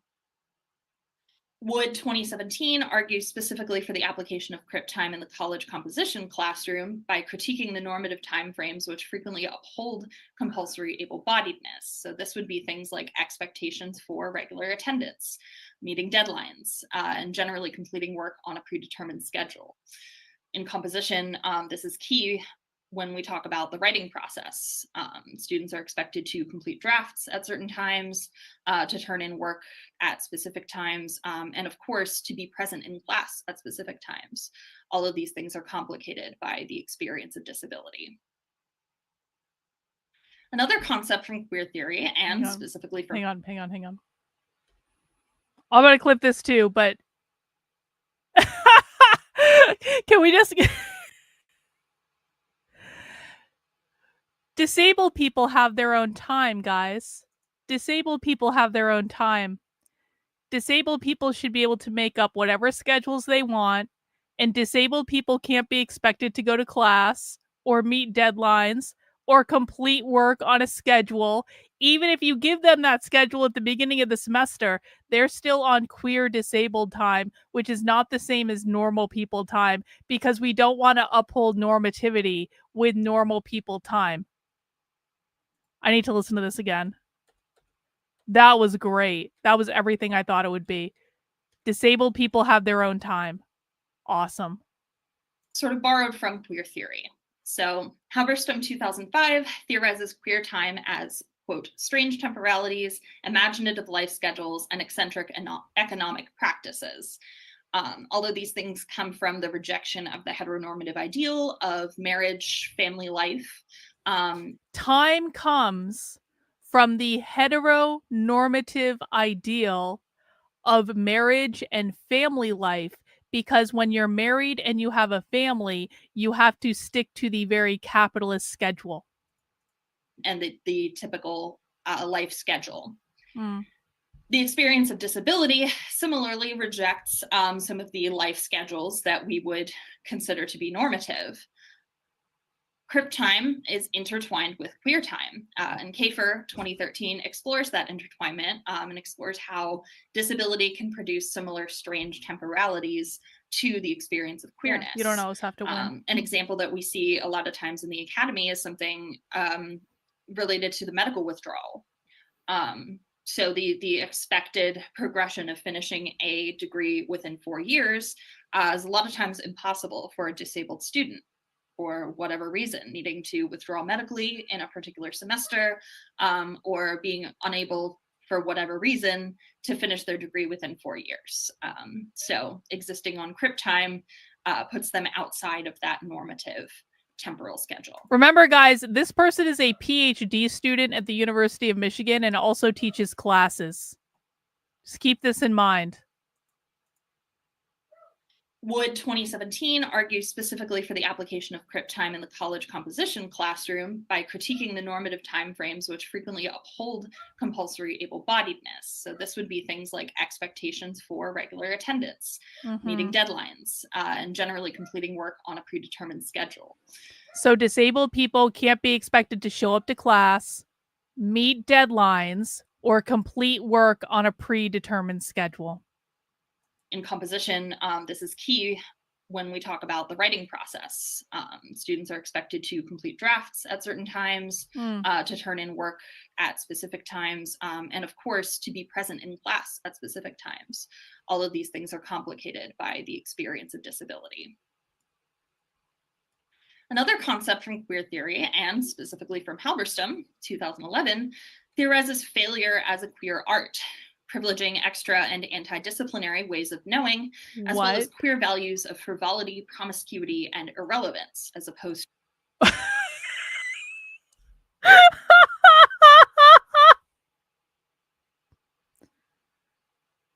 Failing is a queer art. And queer values include frivolity, promiscuity, and irrelevance. Failure is queer art. All right, clip. Hang on, clip 2. Clip 2. Hopefully they give us a definition.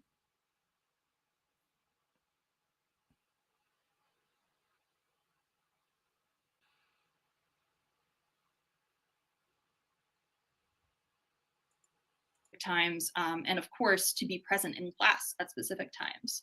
All of these things are complicated by the experience of disability. Another concept from queer theory, and specifically from Halberstam, 2011, theorizes failure as a queer art, privileging extra and anti-disciplinary ways of knowing, as well as queer values of frivolity, promiscuity, and irrelevance, as opposed to normative expectations of success.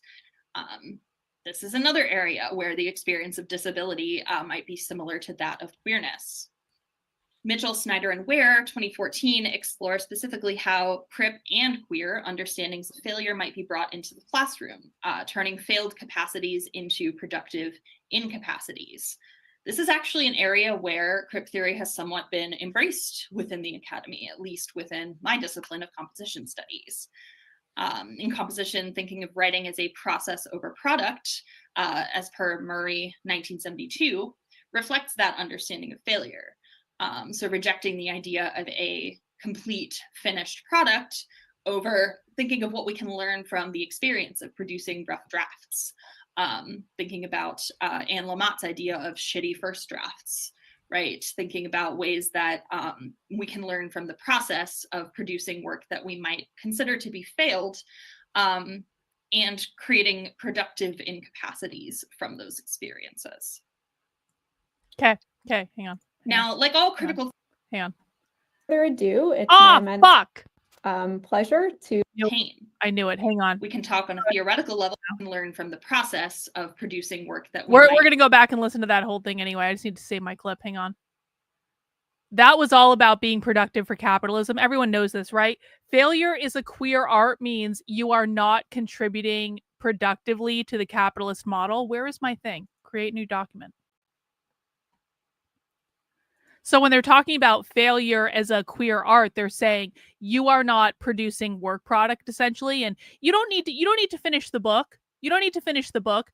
You can just keep writing draft after draft after draft. And listen, as someone who writes books and has written draft after draft after draft of some books, I do appreciate this to a certain extent. Like, you have to write a first draft of a book.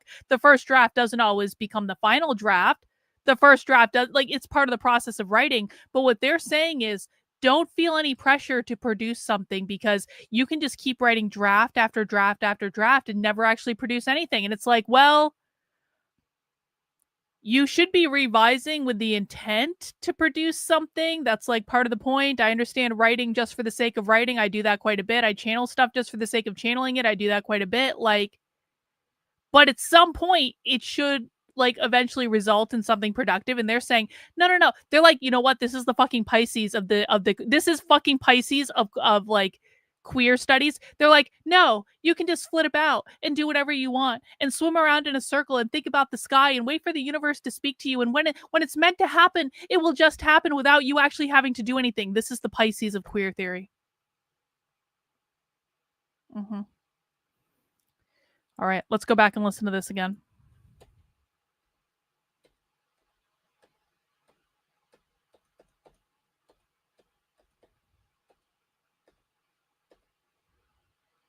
At specific times, and of course, to be present in class at specific times. All of these things are complicated by the experience of disability. Another concept from queer theory, and specifically from Halberstam, 2011, theorizes failure as a queer art, privileging extra and anti-disciplinary ways of knowing, as well as queer values of frivolity, promiscuity, and irrelevance. Hang on. Disability theory is a subset of queer Marxism. So for them, disabled means queer because disabled is non-normative, which means unproductive under the capitalist model. So they go hand in hand. So they're saying queer values of frivolity, just doing shit for the sake of doing it, promiscuity, fucking up the nuclear family, and irrelevance, not relevant to the capitalist model.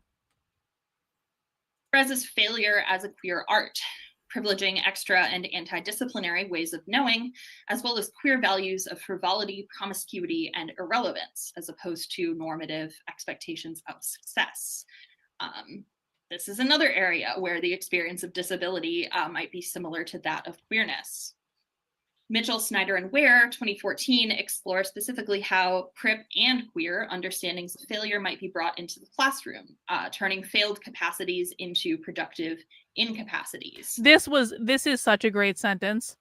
Turning failed capacities into productive incapacities. It's like you're turning... How do I say this in like normal people terms? A failed capacity, so failed capacity is going to be your lack of ability to do something, right? You're turning your lack of ability to do something productively into a productive incapability, which means well, you can do something, but you can't do the thing we wanted you to do, essentially. So like both failed capacities and productive incapacities, it's saying literally exactly the same thing. Like, you can't do the thing they want you to do in the failed capacities. You also can't do the thing they want you to do under productive incapacities. They're just changing the name because one makes you feel better.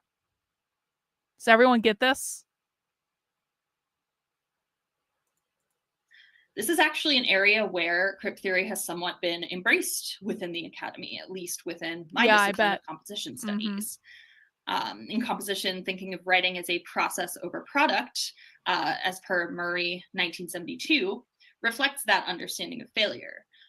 So rejecting the idea of a complete finished product over thinking of what we can learn from the experience of producing rough drafts. Thinking about Anne Lamott's idea of shitty first drafts, right? Thinking about ways that we can learn from the process of producing work that we might consider to be failed, and creating productive incapacities from those experiences. Now, like all critical theory, there are complications related to Crip theory.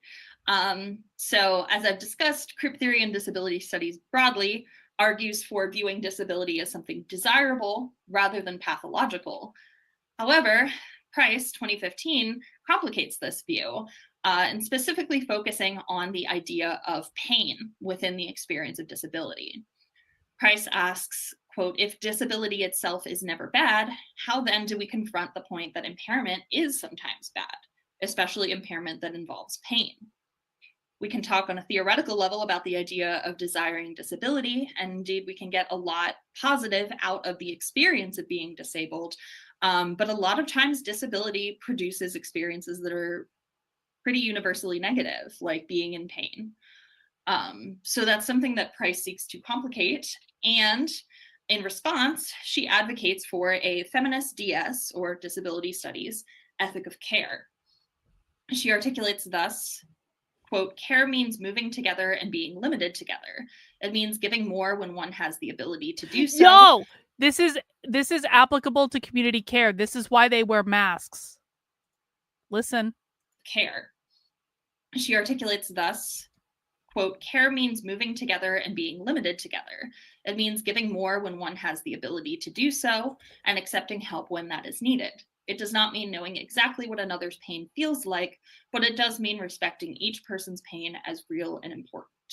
And I think this is important to note. As much as we talk about desiring disability, I think it's also important to discuss the aspects of disability that are less desirable. And Crip theory can allow for that in terms of advocating for this ethic of care in a way that that provides for those experiences and acknowledges them as real and important. It's going to be great. Sort of continuing on that note, the final point that I want to make is that of Cripistemology. So this kind of neologism of Crip epistemology is a way of capturing the embodied and relational knowledge of disability that comes from lived experience. And this was coined by Johnson and McGruer in a 2014 special issue titled Cripistemologies. So Crip theory's destabilization of identity suggests, crucially, that there are moments when we are all queer/disabled, and that those disabled/queer moments are desirable. Now, Price's complications aside, I fucking knew it. I fucking knew it. I fucking knew it was going to happen. I fucking knew we were going to get, we're all queer and disabled at some point in this presentation. I fucking knew it.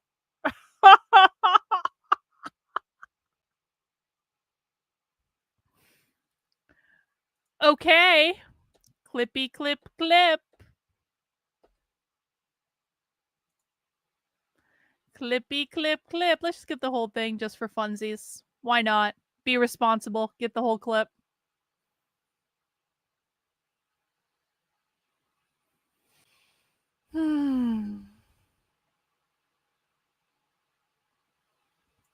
And acknowledges them as real and important. And sort of continuing on that note, the final point that I want to make is that of cripistemology. So this kind of neologism of Crip epistemology is a way of capturing the embodied and relational knowledge of disability that comes from lived experience. And this was coined by Johnson and McGruer in a 2014 special issue titled Cripistemologies. So Crip theory's destabilization of identity suggests, crucially, that there are moments when we are all queer/disabled, and that those disabled/queer moments are desirable. Now, crisis complications aside, we can recognize that there is a certain desirability in the experience of disability, even if that experience is just understanding what disability might be like for someone else. Johnson and McGruer 2014 argue that, quote, the production of knowledge about disability comes not only from being disabled, but from being with and near disability, thinking through disabled sensations and situations, whether yours or your friends. So cripistemology is not only the embodied experience of being yourself disabled, but the relational experience of understanding disability from the perspective of someone else. Knowing things like how your friend's disability impacts them, or how it affects the way that they can relate to you or other people. And this is also something to keep in mind, especially when we talk about disability and Crip theory in the academy. Not every instructor is going to identify as disabled, and even those who do identify as disabled are not going to have the same disability experiences as their students. That doesn't mean that cripistemology can't be valuable as a tool to be used in the classroom. Okay. And on that, hang on, stop recording. So this is basically the idea that only disabled people can talk about disabled people. It's kind of like the same reason why like they always get so pissed off if like a non-trans person plays a trans person in a movie. They're saying basically our lived experiences matter, no decisions about us without us, sort of thing. On that note, I want to highlight a specific student cripistemology that I actually encountered out in the wild. I had permission to share this particular rant from this student who shared some of their experiences or frustrations with being in academia and encountering some accessibility barriers, shall we say. So this Tumblr post lists out a few of these frustrations. Fucking Tumblr, of course. Contract grading, only 4 absences or you drop to an F. In this class, we will be teaching about disabilities. Attendance is mandatory, and I do not accept late work. Please respond to at least 2 of your peers in this discussion post. People with autism need time to decompress in a classroom environment. Your class is 4 hours long with a 7-minute break. We like to let students learn the way they want to learn. Please buy our $150 textbook. And I highlight this because I think it's important to understand the student perspective. So this student got pissed off that they were actually expected to do stuff in college. And they said, basically, they're complaining about like not being able to skip as many classes as they want. They're complaining about being told to respond to at least 2 of their peers in a discussion post. They're complaining about their work needing to be turned in on time. They're complaining about signing up for a long class and not getting enough breaks. And they're complaining about capitalism making them buy a textbook. So it's like, you're literally complaining about like every single part of being a student. You're complaining about buying a textbook. You're complaining about going to class. You're complaining about sitting in class. You're complaining about doing the work the class requires. You are literally complaining about every fuck off aspect of being a student. Why are you signed up to be a student then?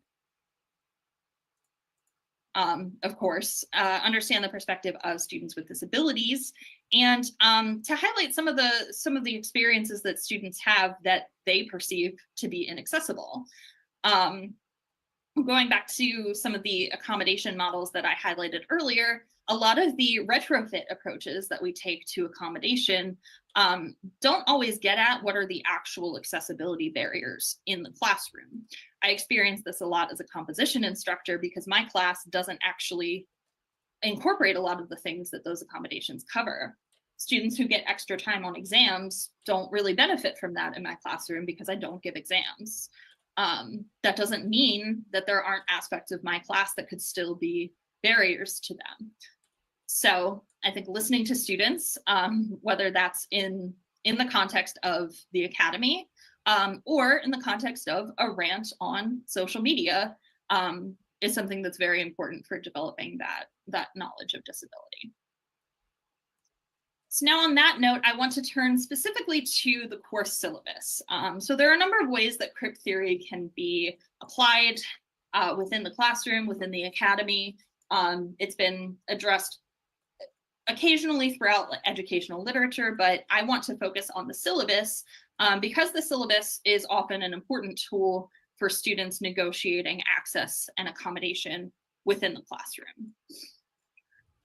So I have here the disability accommodation statement that is provided to instructors at the University of Michigan. So this is boilerplate language that was given to us at the start of our first term teaching. And I will read out what's on the screen. The University of Michigan is committed to ensuring the full participation of all students, and I am committed to making learning as accessible as possible for all of my students. If you have a disability and need an accommodation to participate in this class or to complete course requirements, please ask Services for Students with Disabilities, SSD, to provide documentation of the accommodations that you need. Then please share this documentation with me as soon as possible, preferably within the first few weeks of class. I will treat as private and confidential any information that you share.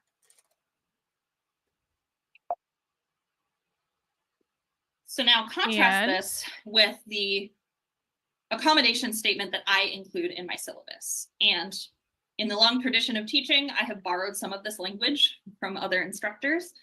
Specifically, I owe a good chunk of this language to Dr. Stephanie Wheeler from the University of Central Florida, whose course syllabus for graduate classes that I have taken with her has significantly informed how I chose to present this statement. This is titled Accommodations and Learning Styles, and it reads, I am committed to supporting your learning by making the class accessible to each of you. If you need any accommodations for special needs or disabilities, please let me know so that we can make arrangements, and I will maintain your confidentiality. For documented disabilities and related support, please ensure you have contacted the Services for Students with Disabilities before the term or at the very start, and then communicate with me about your SSD support plans. As a disabled student and instructor, I recognize that all of us learn in different ways, and that the organization of any course will accommodate each student differently. For example, you may prefer to process information by speaking and listening, so that some of the written material I provide may be difficult to absorb. Please talk to me as soon as you can about your individual learning needs and how this course can best accommodate them. So Disabilities are visible and invisible, documented and undocumented. I do not distinguish between these designations. If you have a disability or think you may have a disability, I encourage you to speak with me as soon as you can about your learning needs and how I can best accommodate them. You can just make up a disability if you want to go through SSD. You don't need, it doesn't need to be real. I do not require documentation for accessibility in my classroom. Okay. And that sentence is bolded. Yeah. If you have learning needs from me that I'm not meeting, come tell me. You may contact SSD without notifying me if you wish. You may also speak with me without contacting SSD at all. So now a couple of considerations for this syllabus statement. Primarily, I'm drawing on Womack 2017, who makes the argument that— Do you guys wonder why people are graduating from school not knowing how to read? Is anyone confused about how this happened? Quote, accommodation is the most basic act and art of teaching. It is not the exception we sometimes make in spite of learning, but rather the adaptations we continually make to promote learning. So relating to accommodation, we might think that cripping the classroom will eliminate the need for accommodations. But as Simpkins 2023 points out, even in classrooms designed to be accessible, many students will still need disability accommodations. Access needs are complex. Sometimes they conflict with each other. And some students need accommodations that I have no way of preparing for in advance. So offering accommodations is always going to be something that's necessary. U of M's boilerplate language outlines a typical process for pursuing disability accommodations, which requires students to certify their disability at the institutional level. This, however, might be uncomfortable or impossible for many students for a number of reasons. Students who lack a formal diagnosis, those who require accommodations outside of the limited range typically offered by student services, often have to negotiate the disclosure process themselves. Abes and Darko 2020 explore this further. My statement extends beyond the university-sanctioned certification process to include a more fluid and expansive definition of disability. Crucially, I also title this statement not limiting it to students with disabilities, but rather discussing accommodations and learning needs, learning styles as well. Informed by Crip theory, this definition acknowledges disability as both visible and invisible, documented and undocumented, with considerable fluidity between those binaries. A student's disability may be invisible one day, but highly visible the next, or documented partially in a way that does not capture the student's full experiences from day to day. Further, a student may not have fully accepted or understood that they have a disability by the time they have reached college age. They might classify their differences more as a learning style or just something that they need in the classroom.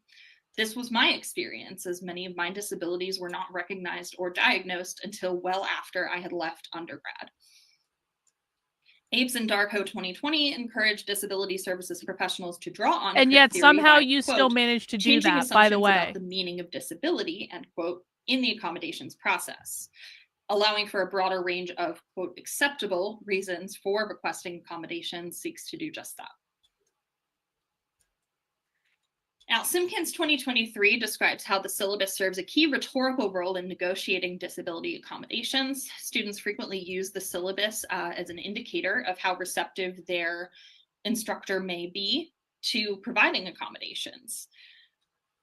It indicates to students how and when they might disclose their disabled identity and request accommodations accordingly, whether by going through SSD or discussing with their instructor.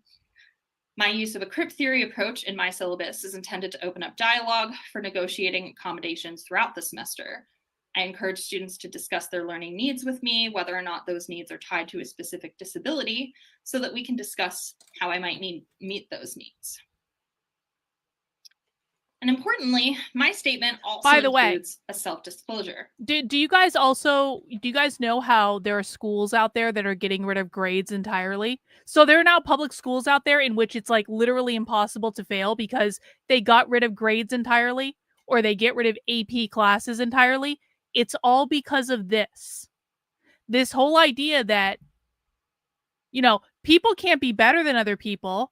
If we have AP classes create a hierarchy because not everyone's going to be able to be in the AP class. And then some people are going to feel bad about that. And so we have to flatten all hierarchies to make everyone feel welcome and accommodated. And we need to adjust every part of every aspect of education to people who literally don't want to read, literally don't want to participate in discussion, literally don't even want to show up to class. We need to accommodate these people to make sure that they don't actually fail. I don't typically define my specific disability to students, at least not at the start of the term, but I do identify myself here as a disabled student and instructor. This move has several purposes. First, it disrupts the norm of able-bodiedness and able-mindedness in the classroom. If the person at the front of the room is by their own admission disabled, disability then becomes part of the norm, inviting students to bring their own disability into the classroom as well. Second, my self-disclosure signals to students a knowledge of disability on my part, or a epistemology. Simpkins 2023 identifies this as crucial to their willingness to disclose their own disability. The way instructors signal knowledge of disability through terminology or how they talk about disability is very important to whether students will decide whether to request accommodations or not. Beyond that basic knowledge of disability terminology is the epistemology of embodied and relational knowledge. So my own experiences navigating sick days, make up work, inaccessible learning materials, and difficulty with time management place me in a unique position to understand my students' need for accommodations. And by highlighting my status as not only a disabled instructor, but a disabled student myself in graduate school, that signals that to my students as well. Importantly, though, this kind of self-disclosure is not an option for every instructor. Notably, not every instructor is disabled. Crip theory does destabilize somewhat the idea of who experiences disability, but there's a general consensus that the identity of able-bodied is still something that does apply, and able-bodied people do exist. However, as McBrewer has highlighted, there are moments when we are all queer/disabled, and those moments are desirable. So by viewing those moments as sources of valuable disability knowledge, even for those of us who do not ourselves identify as disabled, even those instructors can develop a queer epistemology that might inform their approach to disability disclosure. So beyond the accommodation statement, I want to highlight some other aspects of my course syllabus. So the attendance and engagement policy in particular is something in which I have paid special attention to Crip theory and to disability as a framework.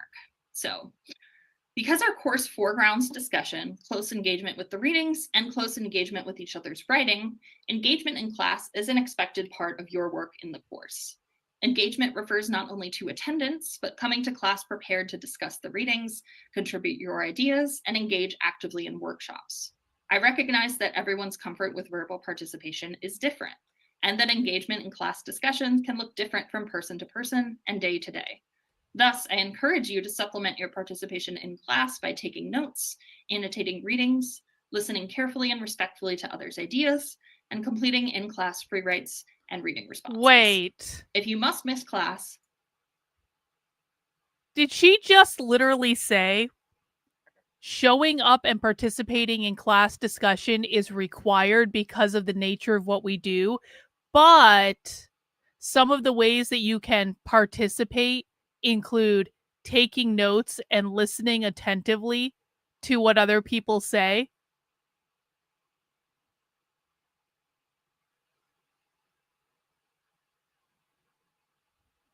Okay. All right. I encourage you to let me know as soon as you are able. Absences will not affect your grade so long as they are accounted for and communicated with me in a timely manner. Class slides will be posted to Canvas so that you may catch up on anything you may have missed. Once you have 2 unaccounted for absences, I will reach out to you so that we can have a discussion about how best to support your engagement with this class. Similar to that, my late submissions policy reads as follows. Due dates for this course are assigned to provide a realistic timeline for the writing process, including drafting, revision, and feedback. If you anticipate difficulty with meeting one of these deadlines, I encourage you to get in touch with me as soon as you are able. Depending on the nature of the difficulty, we may be able to work together to arrange an alternative.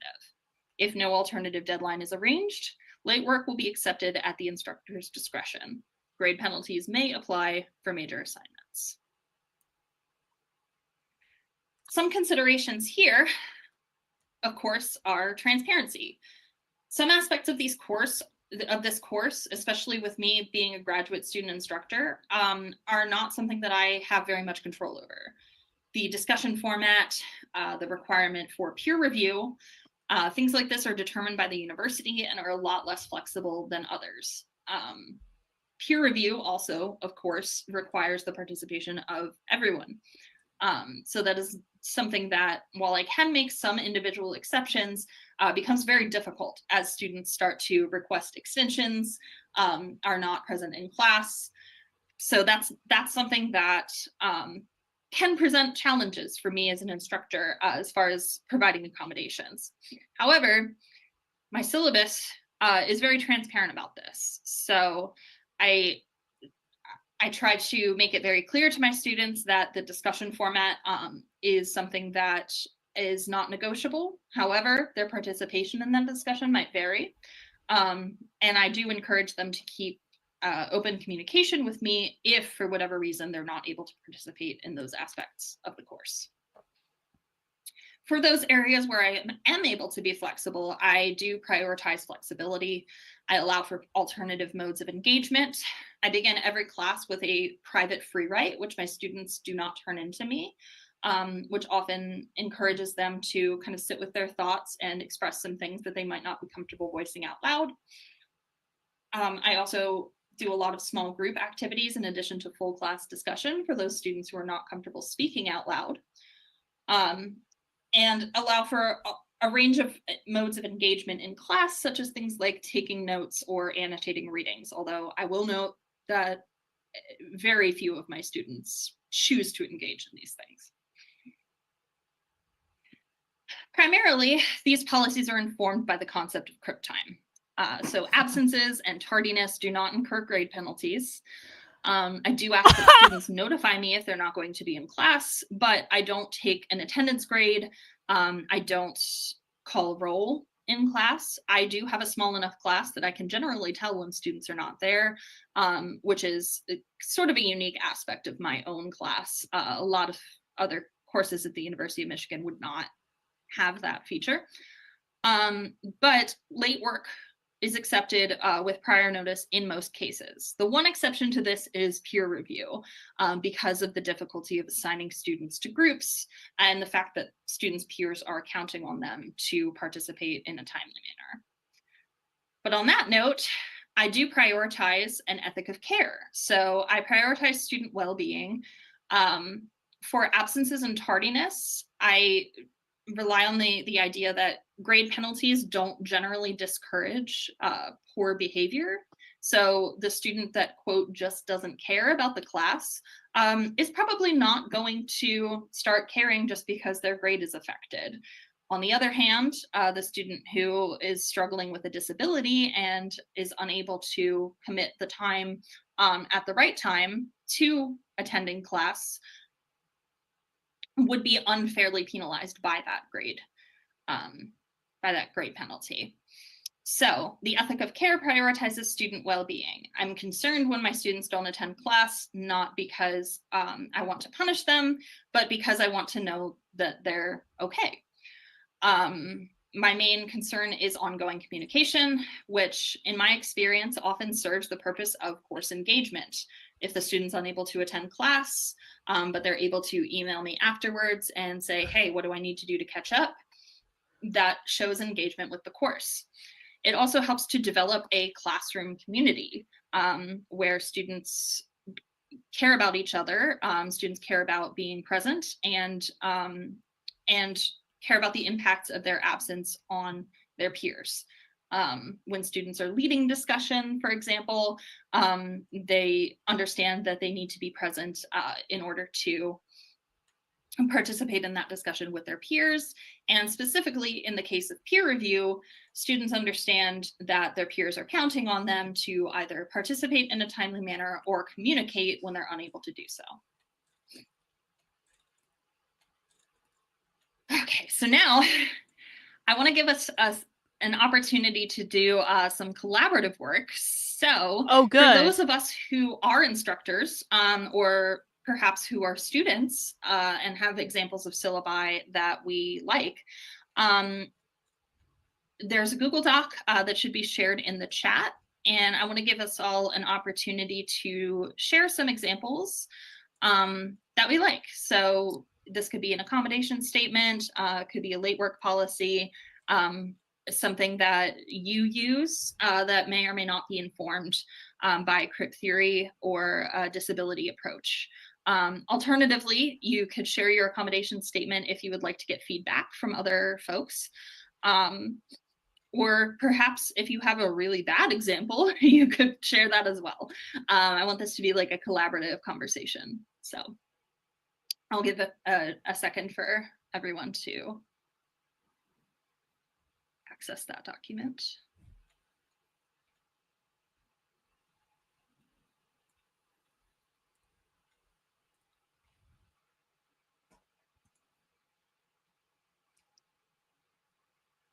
Are more people going to add stuff to it? Just a comment, love the shout out to the Writing Center. I've worked in writing centers for a couple of years through undergrad and a year in my master's program, and I always direct students there. It's an excellent resource for students of all abilities.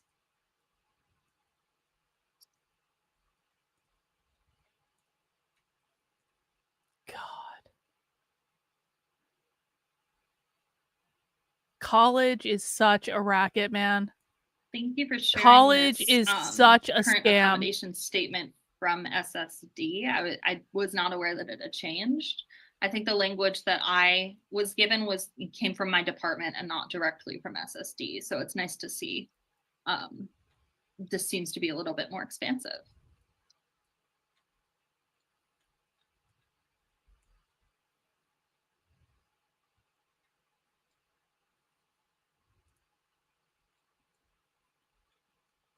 I also like the attention to temporary conditions as well. That's certainly something that I've encountered as a teacher. We are still in an ongoing. Okay. It says disability can include mental health conditions, ADHD, learning disabilities, autism, chronic illness, physical conditions, sensory conditions, and more. If you anticipate or are experiencing barriers based on disability or temporary injuries, we can accommodate you. 19 pandemic, so that's something that we all should be considering, is the fact that students can get sick, students can get injured. A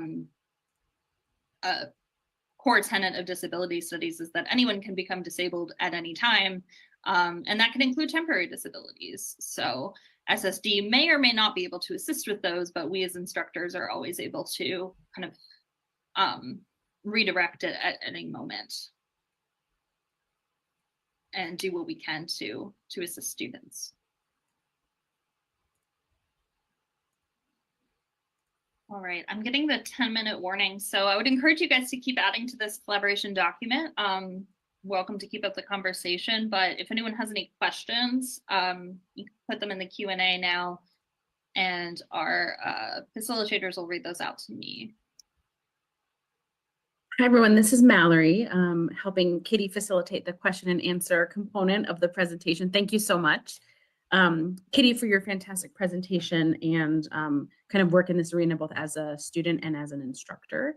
For folks that have questions, please feel free to use the question and answer feature that's available to you, and we'll do our very best to answer the questions kind of in real time as the session concludes. Q&A, Q&A, Q&A. All right, thank you so much. So we have kind of our first question here for you, Kitty, around self-disclosure. And so what might that look like if, let's see, so what might a self-disclosure look like that doesn't disclose personal disability experience, but knowledge and openness to disability conversations and dialogue? So again, signaling to some of the language that you have provided around transparency and openness in your syllabus considerations. Yeah, great question. So this kind of goes back to Simpkins, the Simpkins 2023 study of syllabi as a rhetorical resource addresses this question very specifically. And students identified a lot of kind of subtle indicators of disability knowledge, more so than an explicit self-disclosure. So for an instructor who's not explicitly disclosing a disability identity, some of the ways that students identify that instructor's knowledge of disability is, things like using appropriate terminology, avoiding kind of like outdated terminology. One thing that does come to mind is special needs, which I do in fact use in my syllabus statement.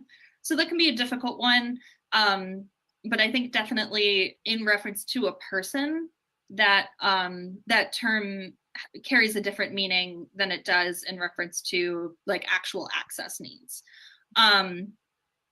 So terminology like handicapped is another thing that comes to mind that a student might take as an indicator of a lack of disability knowledge. So, using terms like disability is one thing that students might take as an indicator of knowledge, knowing about these things. things like access needs, terms that are used within the disability community, are a good way to sort of signal that knowledge. Great, thank you, Kitty, for that response. We have another question here around like the statements and the text. And so many of these statements tend to be very text heavy, which can be difficult for some people to process. Any recommendations in how to accommodate that type of need? Yes, so yeah, that's a great point. And something that I've been very conscious of, I do not like to have a very text heavy syllabus.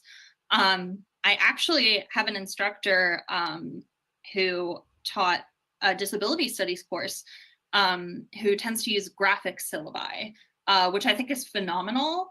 I have not personally had the time and energy to develop those for my courses, although I would love to. I would love to have something like that.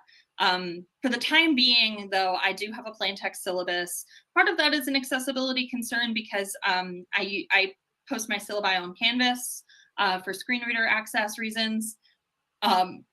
However, I do also do kind of the typical instructor thing of doing the first day being syllabus day. And in that capacity, I present my syllabus in the form of kind of a PowerPoint presentation. So I'll get at like kind of the main points, make sure students are really getting. You're telling me that the University of Michigan is not like an easy school to get into? And you're telling me you take an entire fucking class to do a PowerPoint presentation to walk students through the syllabus?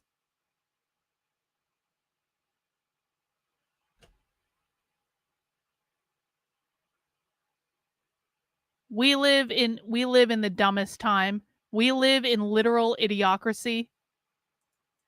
The gist, so that I can have all of the text, all of the kind of institutional text that I need to have on my syllabus. See, you know what? This is why when people show up to my stream, they're unprepared to actually learn anything, because they've never been challenged to actually do anything on their own in their entire lives. And so they show up to my stream and I'm like, no, you can read things. No, you can look things up. You can search for things. You can do this. I promise you, just go to my Substack and write the term whiteness in the little magnifying glass and it's going to come right up. I promise I don't need to explain every single thing to you. The moment you have a whim to learn that thing, you can go back and research stuff and you can read it on your own. That's why I wrote it in the first place.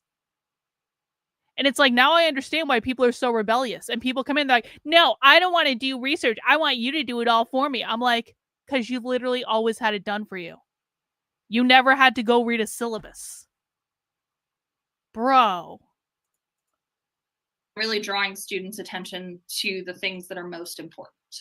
I've also started incorporating a syllabus quiz to sort of check students' understanding. This isn't a graded quiz. It's just an opportunity for me to make sure that they're getting what they need out of the syllabus.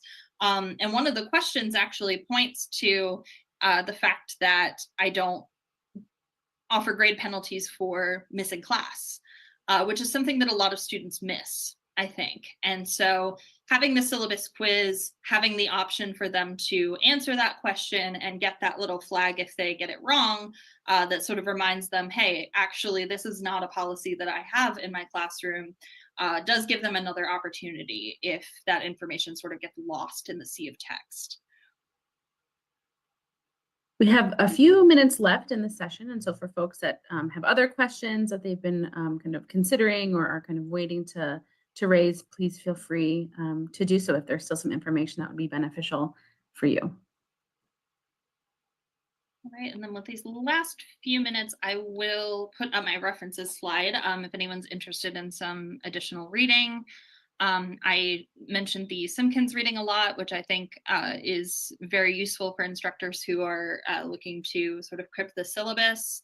It's titled The Rhetorical Role of Syllabi in Student Conversations About Disability Accommodations.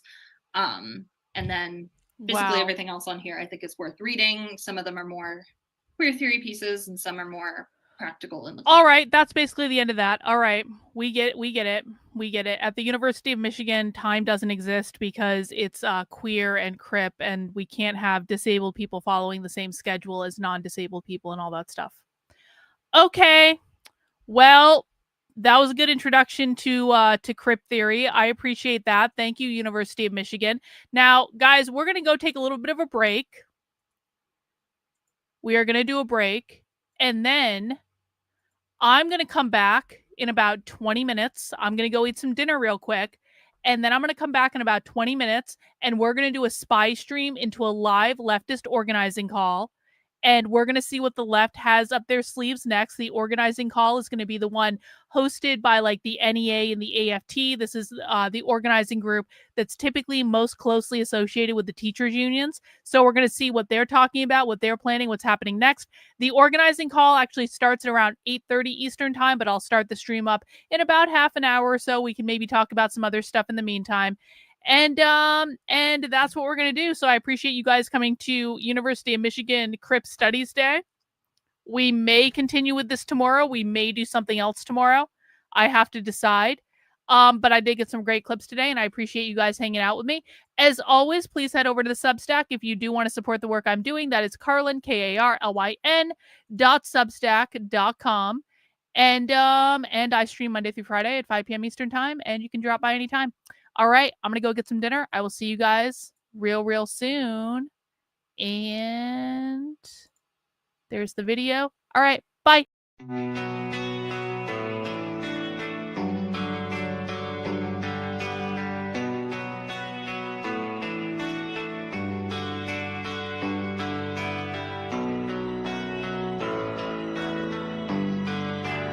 How are you feeling?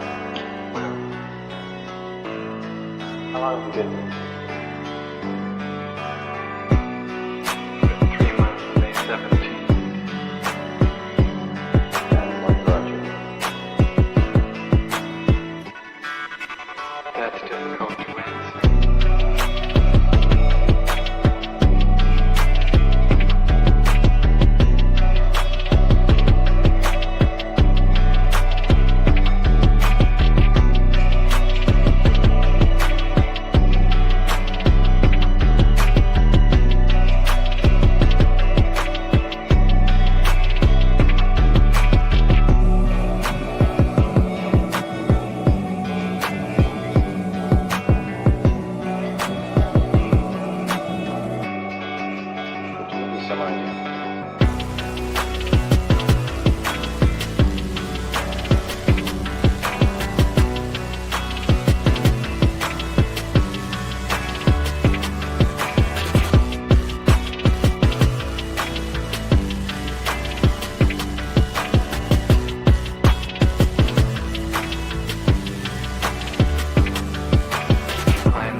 How is it that playing the piano for people has eventually resulted in your being here in the hospital?